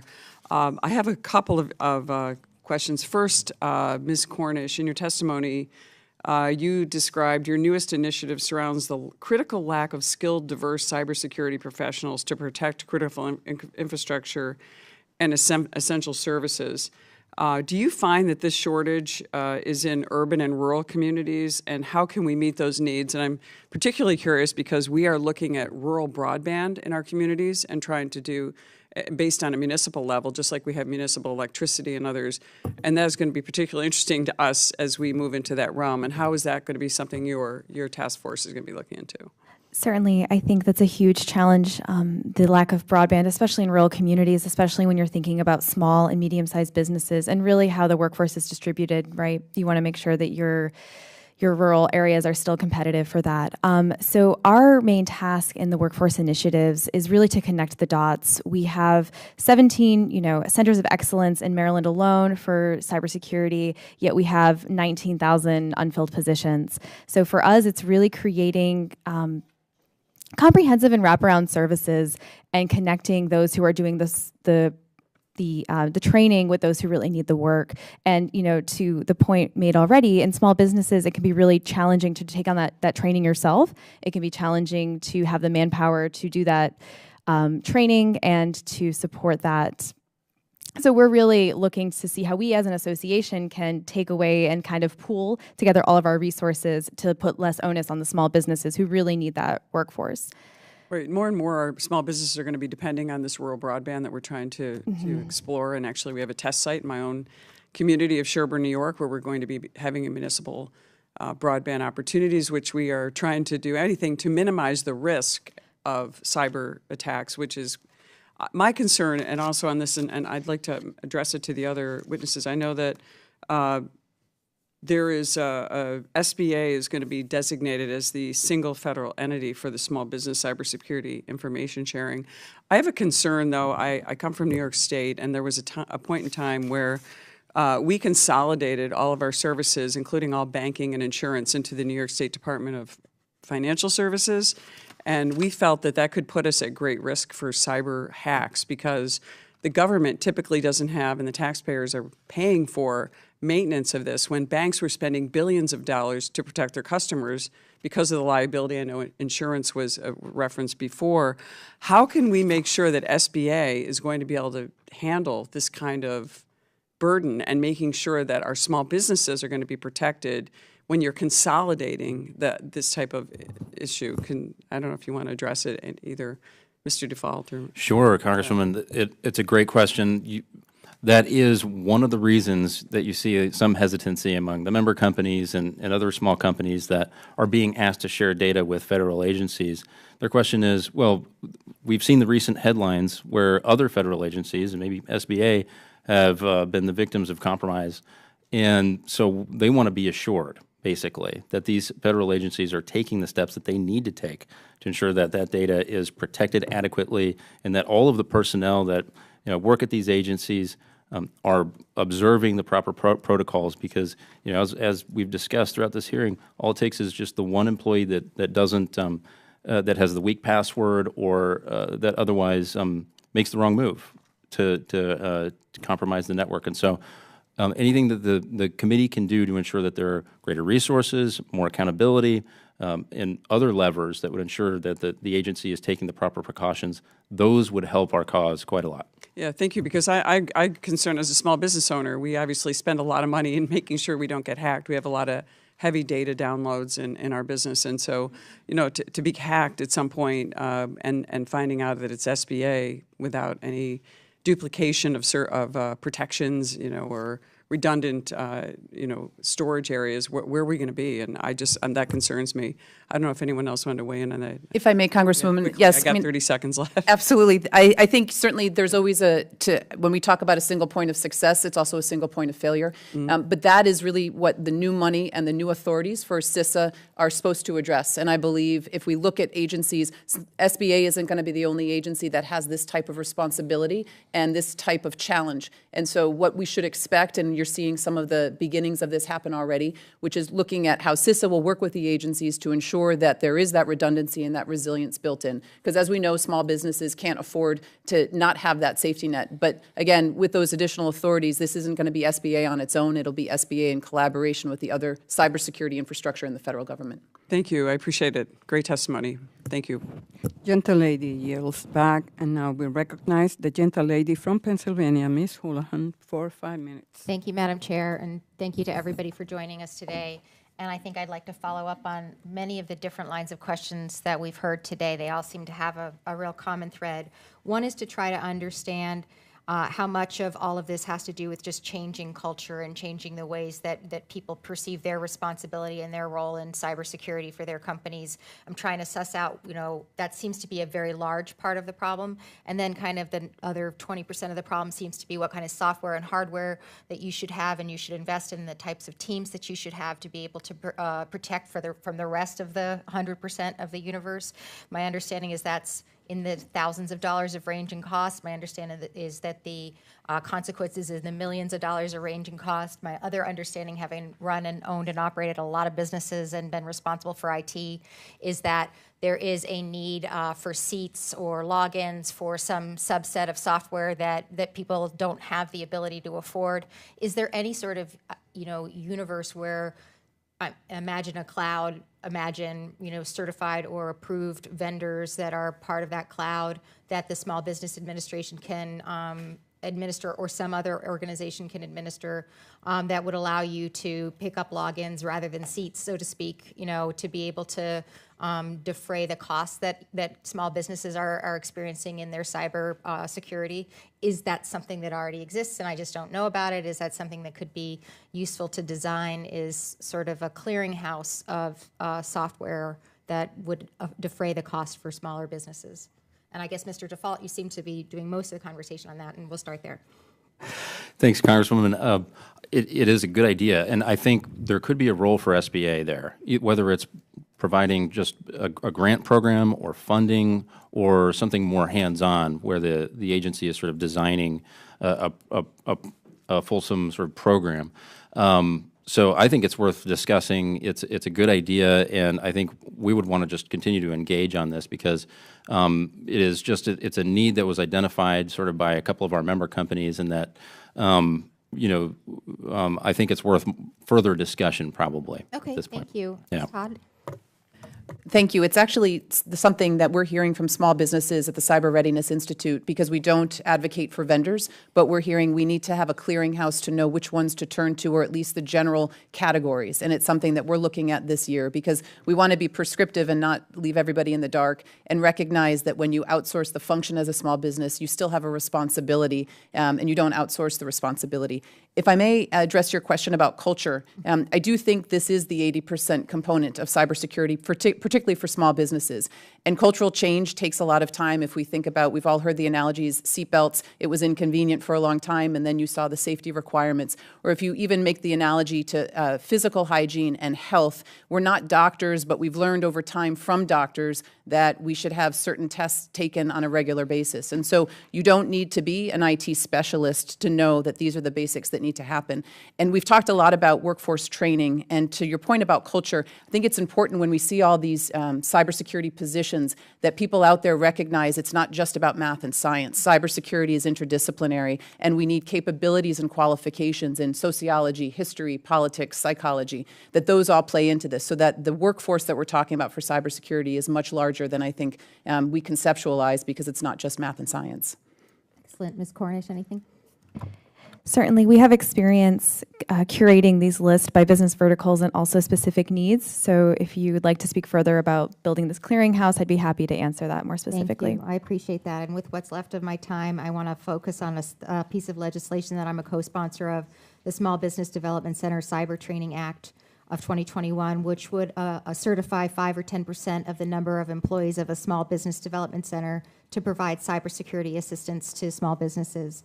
If enacted into law, this program would provide expertise to small business owners on the proper steps towards cybersecurity. With my last waning seconds, what are some of the best practices that SBA could showcase their cybersecurity efforts on? Do you know also similarly of best practices that the DoD has had? How can we encourage interagency best practice sharing?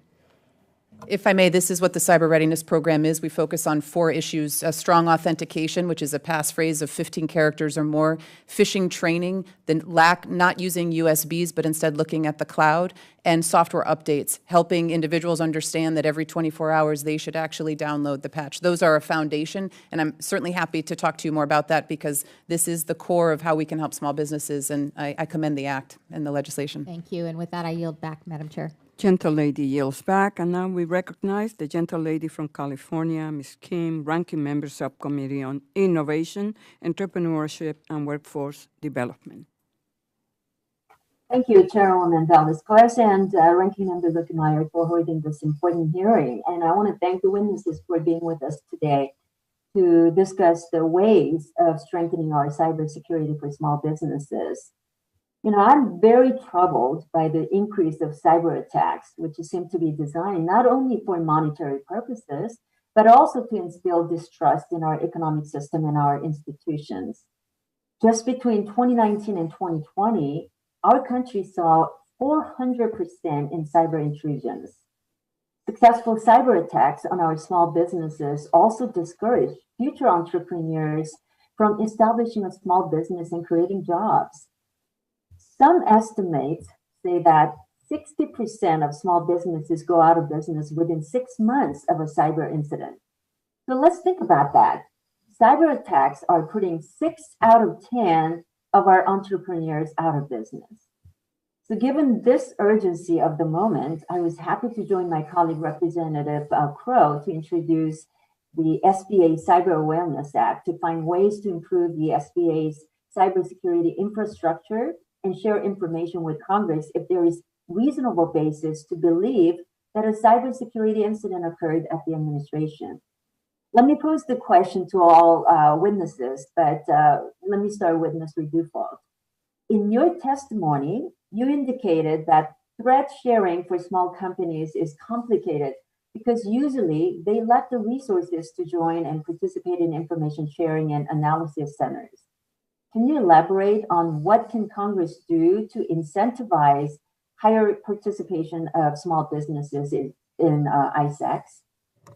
Thank you, Congresswoman. It is a difficult task to create an incentive that would really cause small companies to participate in a robust way in these information sharing enterprises. And one of the ways that we can at least start on that task is to provide potentially additional liability protections, at least, right? Because the couple of issues that small companies face when they're being asked to share information about the threats that they receive or even incidents that they are victims of, is that, number one, the reputational fallout will cost quite a lot of money over and above the cost of actually remediating the breach. And then number two, it's just a matter of, am I going to be liable for anything associated with sharing this information, whether it's a privacy cause of action or just simply that they didn't take the precautions necessary to protect their networks, and therefore they run afoul of data security laws in the states or at the federal level, the Federal Trade Commission Act. So it's the liability and the reputation, and so a good start is to help them defray some of that potential liability. Ms. Todd, could you briefly elaborate on that too? Thank you. I think the other piece is that when we look at the supply chains that small businesses are a part of, there is a responsibility on the larger companies to work with them to incentivize, because those large companies, as we saw with SolarWinds and Kaseya, can be taken down if the small businesses are vulnerable. And there is a better infrastructure of support that can happen within supply chains. And I think as we've seen the interdependencies grow with the digital economy, this is another opportunity to incentivize that engagement, that threat sharing. We work with large manufacturing companies, and one of them has put out very specific efforts and information to their small businesses to help them understand where the threats are, but also to facilitate that sharing, because they know that as a large company, if their small businesses get taken down, that will affect them. So there is more responsibility and collaboration that can happen across supply chains than we've seen before. Thank you very much. I'm a big proponent of advancing STEM education, especially with underrepresented communities, to increase our 21st century talent pipeline and our economic competitiveness. So I'm sure you understand the importance of STEM education and computer science in training and expanding our cybersecurity workforce. How could our small businesses and our economy benefit from increasing cyber workforce? Thank you, Congresswoman. Is one of the most significant problems my member companies face is access to folks that are trained in software development or computer science more generally.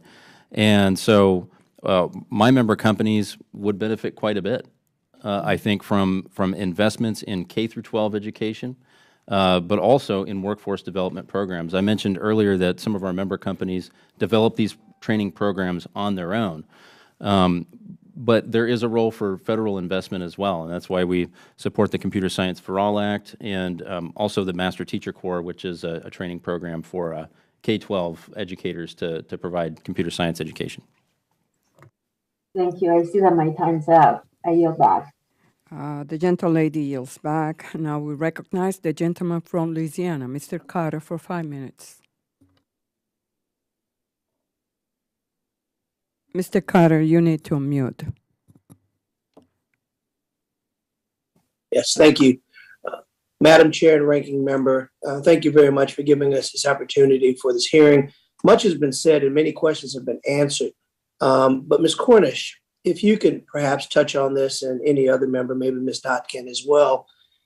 We know that we obviously are concerned about small businesses. And making sure that they have the security to operate their businesses via internet, and cybersecurity is certainly an issue that touches us all.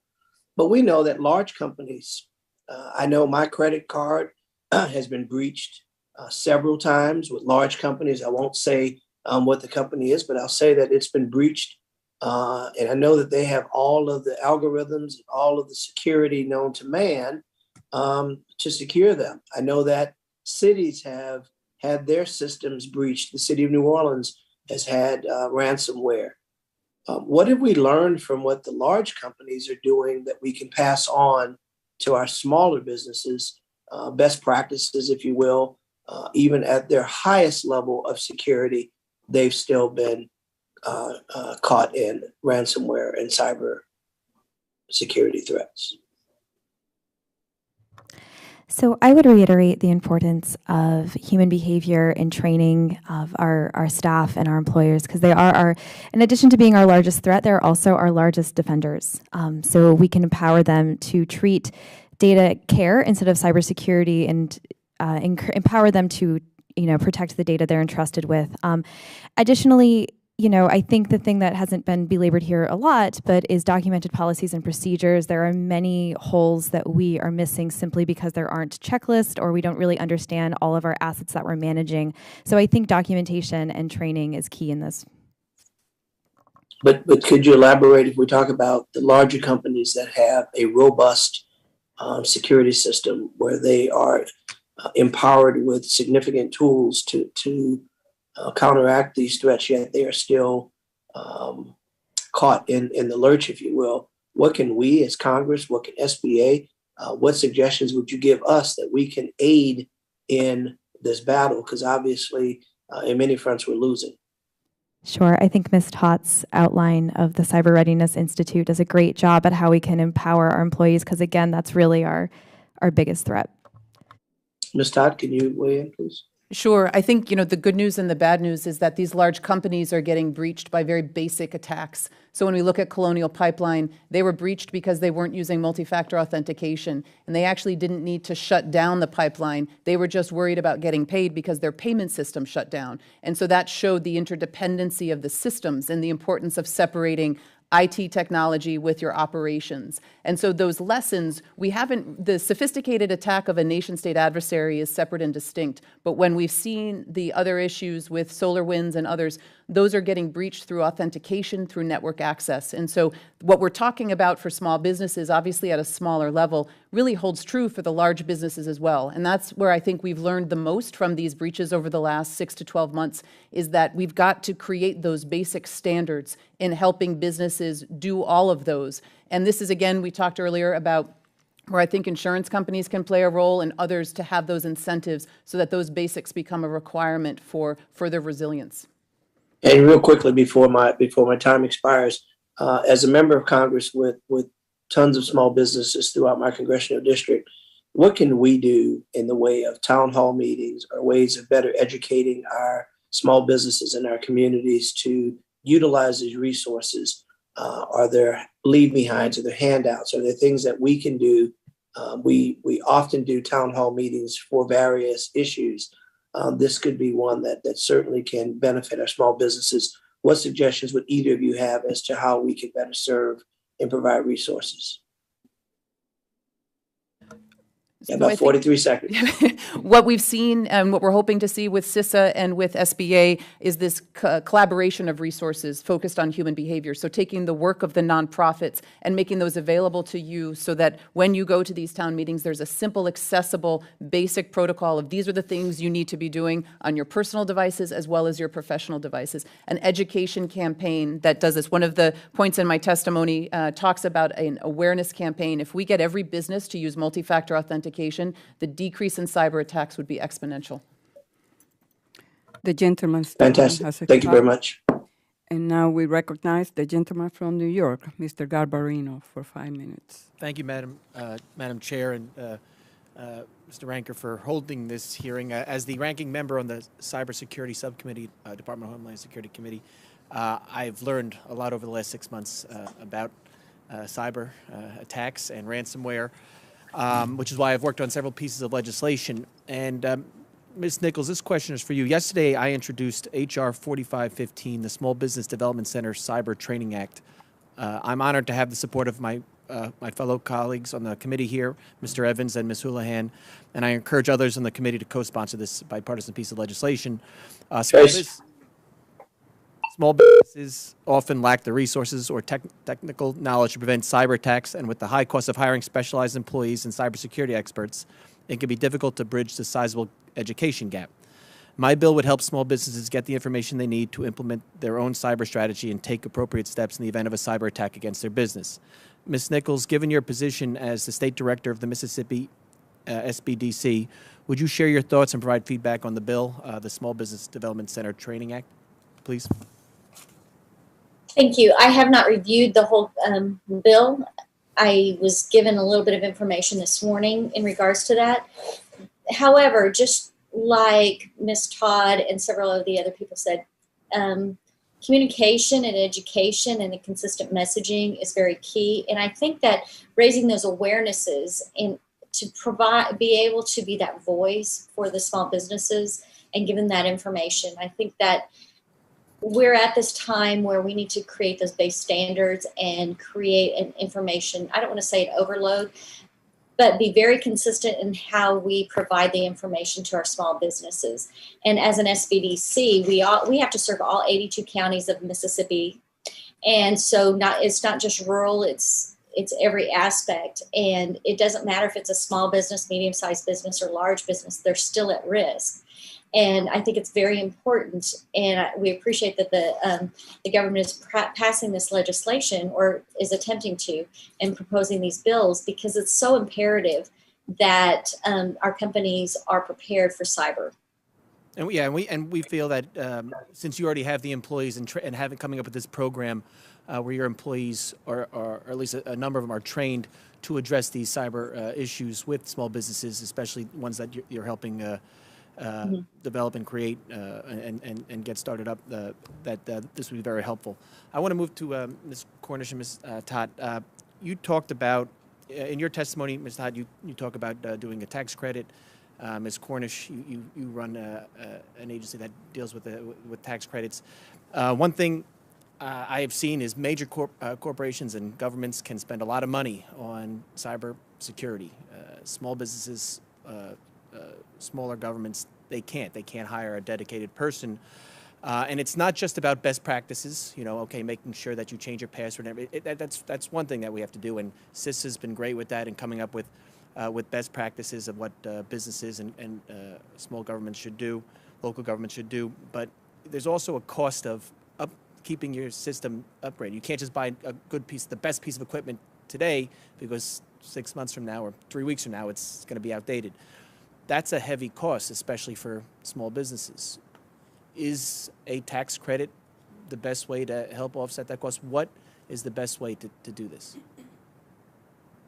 And Mr. DeFault, you can jump in too if you have an answer. For us, it was a great place to start. But certainly, I think there needs to be more financial incentive. Perhaps I heard some mention of grants, projects to get that off the road, because, as you mentioned, it does take money to maintain it, but there's certainly a lot of startup cost that could help defray as well. Tax incentives are certainly not the only answer. One of the things that we were looking at, particularly with the pandemic, was could you use some portion of the PPP loans that could turn into a grant if it were used towards cybersecurity? And so looking at the tools available to small businesses for money to incentivize them to allocate a percentage toward cybersecurity. And I think it's a piece of the pie in all of this, and we've just got to find those tools that together can help incentivize small businesses to be motivated to invest and to understand why they need to be, that the role that they have in their vulnerabilities. I'll mention, Congressman, it is a great question, and we are supportive of H.R. 4515. When we were preparing, it didn't have an H.R. number yet, but happy to see that, and we are supportive. We were supportive last Congress, too, of substantially similar legislation. So tax credit is a great idea. We also, I also don't want to underappreciate what our member companies rely on when it comes to software platforms, so app stores and operating systems, and the ways in which they harden those systems and ensure that unvetted software is not accessing personal data, not accessing device features and things like that. These are baseline practices that software platforms use and that our member companies sort of rely on at this point to ensure that there is protection from threats in the mobile space in particular. And so that is a piece that I think we want to make sure is on the record here. And so to ensure that the committee is sort of on the lookout for proposals that would make it harder for companies to use those measures. The gentleman. time has expired, and now we recognize the gentle lady from Georgia, Ms. Bordeaux, for 5 minutes. Thank you so much, and thank you to our witnesses for joining us to discuss an issue that really is top of mind for many small business owners and large business owners, which is cybersecurity.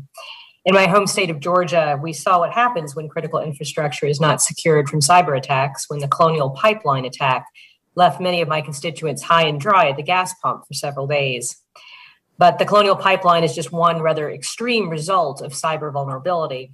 The Department of Homeland Security Secretary Mayorkas said at a recent event that 50 to 70% of cyber attacks are aimed at small to medium-sized companies, costing an estimated $350 million in 2020. And this threat is not going anywhere anytime soon. Ransomware attacks against smaller businesses have increased 300% over the past year.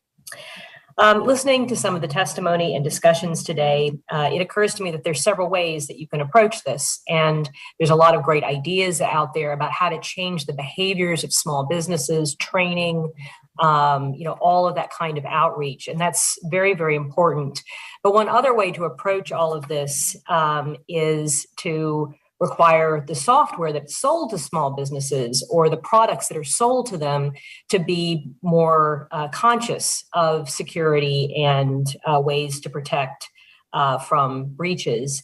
And so just wanted to check in with, I guess Mrs. Tott might be a good person to talk on this. Are there recommended practices for software developers or for people who are selling to small businesses to help protect them from cyber attack? It's an important question, and it's something that we've spent a lot of time looking at. So to your point, right now, the market does not incentivize security. It prioritizes first to market, convenience, ease of use before security. As a result, we're seeing software go to market that has holes and bugs in it that are that's not being secure. When you look at the research that's been done, it is absolutely possible to build secure software, but the economic incentives aren't there.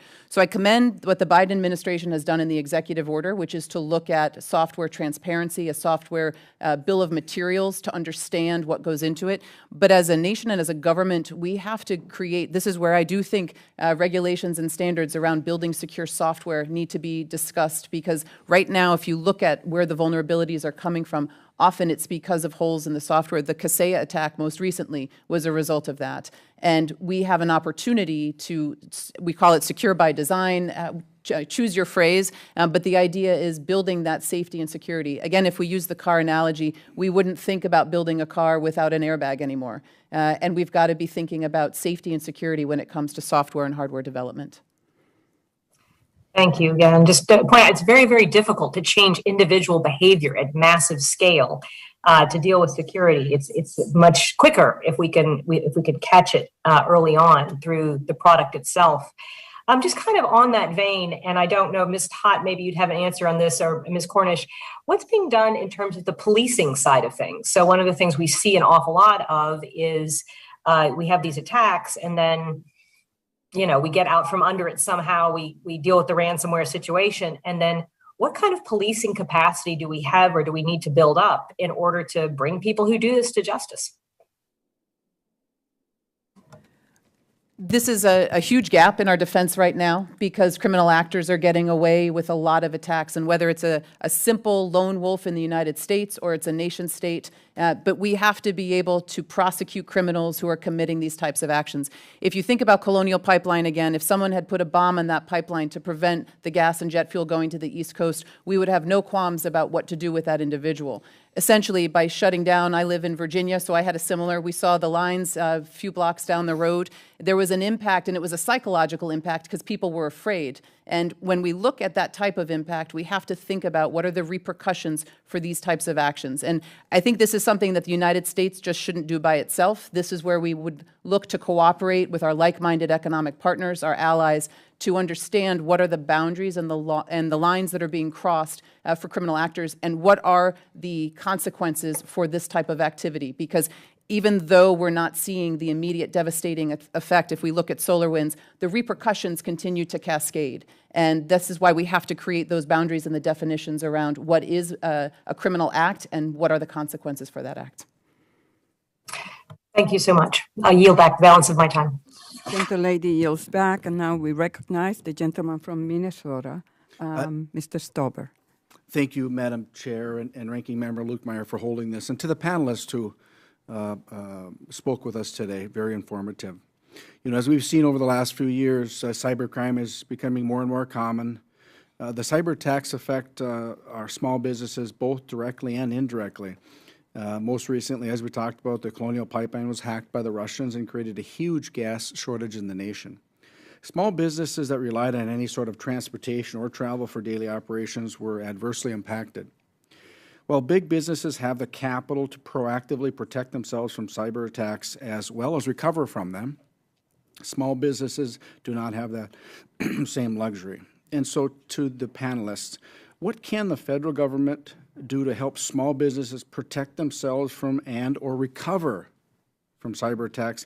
And does this assistance need to look different for small businesses with 10 employees versus 100 employees and so on? Mr. Dufault, go ahead.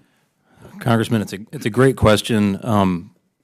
Congressman Garbarino and Congresswoman Houlihan mentioned a bill that they just introduced, which I urge folks to support, H.R. 4515, which would require a Small Business Administration to develop a certification program for SBA employees and then to deploy them to SBDCs, Small Business Development Centers, and to provide cybersecurity expertise and counseling for small companies in the area that they cover. And so that is one thing that the federal government can do, and a little can go a long way in that respect, because a lot of small companies use SBDCs as sort of a clearinghouse for help in a number of different ways. Now, if you had personnel there that could help with cyber readiness, but also, as you said, remediating after a breach, that would be very helpful, and that's something that the federal government can do specifically for small companies.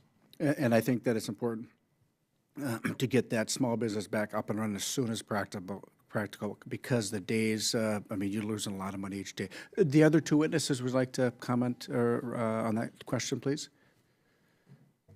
Sure. In addition to the piece of legislation that was introduced, which, just to reiterate, I think really calls upon the resources of the Small Business Administration by using SBDCs and the effectiveness of that. One of the things that we recommend in a white paper, the Cyber Readiness Institute, earlier this year, was an opportunity to curate the resources that are out there. There are a lot of nonprofits, a lot of organizations that are looking to help small businesses. But if you're a small business, and this goes to another question that's been attacked, you often don't even know who the first call should be. Right. Is it an IT provider? Is it the local police? And just being able to provide a prescriptive roadmap for small businesses on incident response plans, as well as what to do when attacked, I think that this is something that CISA, in coordination with the SBA, could just provide a resource and curate those tools to help small businesses. Well said. Ma'am? I would just add to that, having a documented incident plan, as mentioned, is not often enough. People are in panic. They have, they're not taking the proper channels. So supporting something or exploring something like we have in Maryland as a federal cyber SWAT team, or, even organizing it maybe at the SBDC level to have a response line to support small businesses when they are going through a breach, to connect them to the different types of resources they need. Yeah. And my last question, and this is specific to cybersecurity. Specific. What would you caution the government from doing? Mr. Dufault? One thing that comes to mind for us is, I mentioned this a minute ago, where a lot of our member companies are specifically concerned with security in the mobile space. So what measures are we taking to harden our devices and to prevent unwanted software on our mobile devices? Because these mobile devices now have very sensitive personal information on them, healthcare information, financial information, and then real-time location data. So all of the measures that software platforms take, software platforms like the app stores and the operating systems, to ensure that unvetted software and software that hasn't been reviewed for security flaws is not inadvertently downloaded via clickbait or some other vector. Those are really important measures to be able to take. So I would caution the federal government not to overreach on antitrust, for example, because these are companies that are larger firms that have a lot of customers, and they're sort of in the crosshairs right now when it comes to antitrust. There are proposals in House Judiciary that would make it illegal to take those measures to prevent access to personal data on antitrust grounds, and we're very concerned with those proposals. Thank you. My time is up, and thank you very much, and I appreciate this opportunity. Madam Chair, I yield back. The gentleman yields back. The gentlelady from Texas, Ms. Van Dyne, ranking member, the Subcommittee on Oversight, Investigation, and Regulations, is recognized for 5 minutes. Thank you very much, Chairman Velasquez and Ranking Member Lukemeyer. Yesterday, the Biden administration announced China was to blame for the sweeping cyber attack on Microsoft earlier this year that left hundreds of thousands of small businesses vulnerable to cyber intrusion. Then just a month ago, Russian hackers were able to cripple operations at both the world's largest meat supplier and one of the largest pipelines in the United States. In 2021 alone, cybercrimes could cost $6 trillion, which would make it the third largest global economy.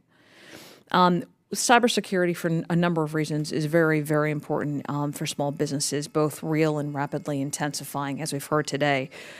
It's the new way for our adversaries to wage war. Companies need to be ready, and we must determine the appropriate role for the federal government in prepping the businesses that we serve as the engine of our economy. And while the need for improved cybersecurity is clear, adding too many requirements can be overly complicated and counterproductive. And one example is the DoD's new Cybersecurity Assessment Framework, the CMMC.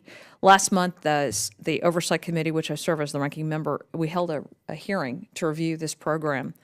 And one image that just stuck in my mind is the sheer amount of paperwork that was needed for a small business to complete just to be certified.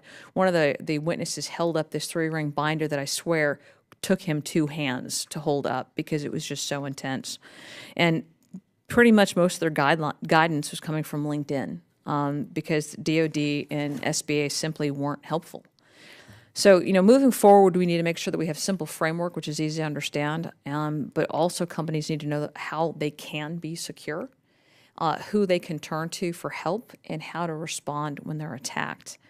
I want to thank the witnesses all for being here today, but I also want to reiterate my concern that we're discussing such a significant small business issue without a representative from SBA present. And if we're going to have a collaborative solution to address this matter, it's crucial that SBA is here to at least demonstrate their willingness to discuss their plans, and I hope they can join us in the future. Ms. Nichols, in your experience working with small businesses, when they have an issue regarding cybersecurity or they get breached, who do they typically turn to for help? Is it the SBA or a private partner, and who do you believe they should turn to? That's a good question. When they get to us, they are really not sure who to talk to. They do try to reach to a private industry and to have help with that. And then because they don't initially think to refer to the government, specifically SBA, because they don't know the resources that are there. And we would like to change that. Okay, that makes a lot of sense. In your testimony, you said the average time, this would still be from Ms. Nichols, you said the average time to identify and contain data breaches is around 120 days. 280 days. Can you explain why it takes this long and how Congress can help to shorten that period? Well, it has to do with they have to find it, and they may not be prepared to figure out how to do that. So they have to hire, and it's very expensive. And it's just like any other IT issue. You have to roll out everything that's going on. And again, I'm going to default to this. I am the state director. I don't run the department. And it's very challenging because when you deal with a small business who knows nothing and they have a data breach, that wasn't what their initial concern is, because they're delivering service, they're trying to make money. And so they're trying to still stay in business and mitigate that data breach and get past that. So that's just going alongside the business. And I'm looking at this as a business approach. It does take a long time because they're not going to shut down while they try to deal with this. They're going to try to keep it as far under the table as possible and just keep moving forward. And it does take time. So just like it does take time for any other type of disaster. So no, I wasn't being critical that it took so long. I'm asking how can Congress help to shorten that period? Ooh, I don't know. I don't know. Any other suggestions? Yeah, it wasn't being critical. This is how long it takes. So what can we do to help? Mr. Default, overall, small businesses are unprepared when it comes to cybersecurity. A recent report stated that 70% of small businesses are unprepared for a cyber attack, and only about half are allocating any money towards cybersecurity. With small businesses running on such tight margins, especially after a pandemic, how can we make it easier for small businesses to be prepared without breaking the bank? It's a great question, Congresswoman, and again, I go back to HR 4515, which would provide some expertise via the small business development centers for cybersecurity, and by creating a certification program in-house at the SBA, you are creating a federal resource that can be that can reach a lot of small companies via on-the-ground folks that are at the SBDCs, and so that would go some distance toward helping ensure that folks are aware of the current cyber threats, but also the best practices that Ms. Tott has referred to on authentication, software updates, and just training around social engineering and phishing scams. So that's what I would point to. The gentlelady's time has expired, and now we recognize the gentleman from Wisconsin, Mr. Fitzgerald. Thank you, Madam Chair. Thank you very much. I don't want to rehash some of the earlier questions and kind of discussions, but let me go back to the idea of the cloud and the applications associated with it. So maybe, Mr. Default, you could comment. Obviously, when COVID-19 struck, many of the businesses moved to remote work, and seemed like the only way for them to kind of survive what was going on. But they did switch up kind of their cloud applications at the time, and in some instances that may have helped them streamline kind of their business practices, and they may adopt those permanently now, right? But it also increased the security risk is the assumption that's being made by some, not all, who think maybe that isn't the case, but. Do you share those concerns? And I think it's something that small business specifically struggles with because of not necessarily having the resources and the personnel and the ability to kind of track this on a regular basis. So I just wanted you to maybe comment on that. Well, I think thank you for the question, Congressman, and it's something that we are concerned about. As more work is being done, more education is happening remotely, certainly during the pandemic, and as you said, going forward, more commerce, I think, in general, is going to be transacted in the cloud and on smart devices. And so it does point to the need, as I mentioned earlier, for us to allow software platforms like the app stores and the operating systems to take measures to remove and keep out side-loaded software. That is, where you click a link accidentally and it downloads something onto your device. Those measures in place to keep that software off of the device are really important. I would also point to the fact that, for example, we've got a member company in the Minneapolis area, Vimos, that provides remote services for restaurants. So you can split a check just with one click on your handheld device. I think there is an assumption that if more of that is happening online and over the internet, that there are more potential attack surfaces. And so I think that observation is correct, and that should cause us and your committee to look closely at what the opportunities are to ensure that the threats are adequately being dealt with, and that small businesses are taking precautions. And some of these managed service providers, they're going to have to adapt kind of new standard operating procedures when it comes to, cyber hygiene, right? So I'm just wondering, how far behind the 8 ball are we on this stuff? And because it came at us so quickly, and now trying to adapt to it's probably going to take a while, right? I mean, we just don't have the ability to make this kind of do a 180 like small businesses being asked to do. Well, one thing that came up earlier in the discussion was, are people at greater risk if they're using on-premises servers? And that's not necessarily true. And to your point that folks are using the cloud a little bit more, And one of the aspects I pointed to in my written testimony is the fact that if you are using off-premises cloud services, then you do have access to faster patches and updates for software updates that can address the newest threats and the newest vulnerabilities. And whereas if you have on-premises servers, you are manually installing those updates, and you're trying to keep up with those threats manually and on your own. And you also don't have access to sort of the real-time updates for indicators of compromise that others are experiencing that are using the same cloud service. And so from that perspective, we may be in a little bit better of a position to the extent that we're relying more on cloud services, because we have better access to real-time threat sharing, and we have better access to real-time updates to software. So that is one dynamic that sort of cuts the other way that I wanted to point out. Very good. Thanks for being here today. I yield back, Madam Chair. The gentleman yields back. Well, thank you again to our witnesses for being here today to testify on this critical topic. Your words have highlighted the significant risks that small businesses face without adequate cybersecurity measures. With more entrepreneurs online and more bad actors looking for targets, cyber preparedness has never been more important. Today's hearing has made clear that Congress must take an aggressive approach to shield small businesses from cyber attacks. It is also vital that federal agencies and the private sector continue to collaborate on resources, training, and technical assistance to understand and reduce small businesses' cyber vulnerabilities. I look forward to working with my colleagues on both sides of the aisle to make this happen as we consider 3 cybersecurity bills at our markup next week.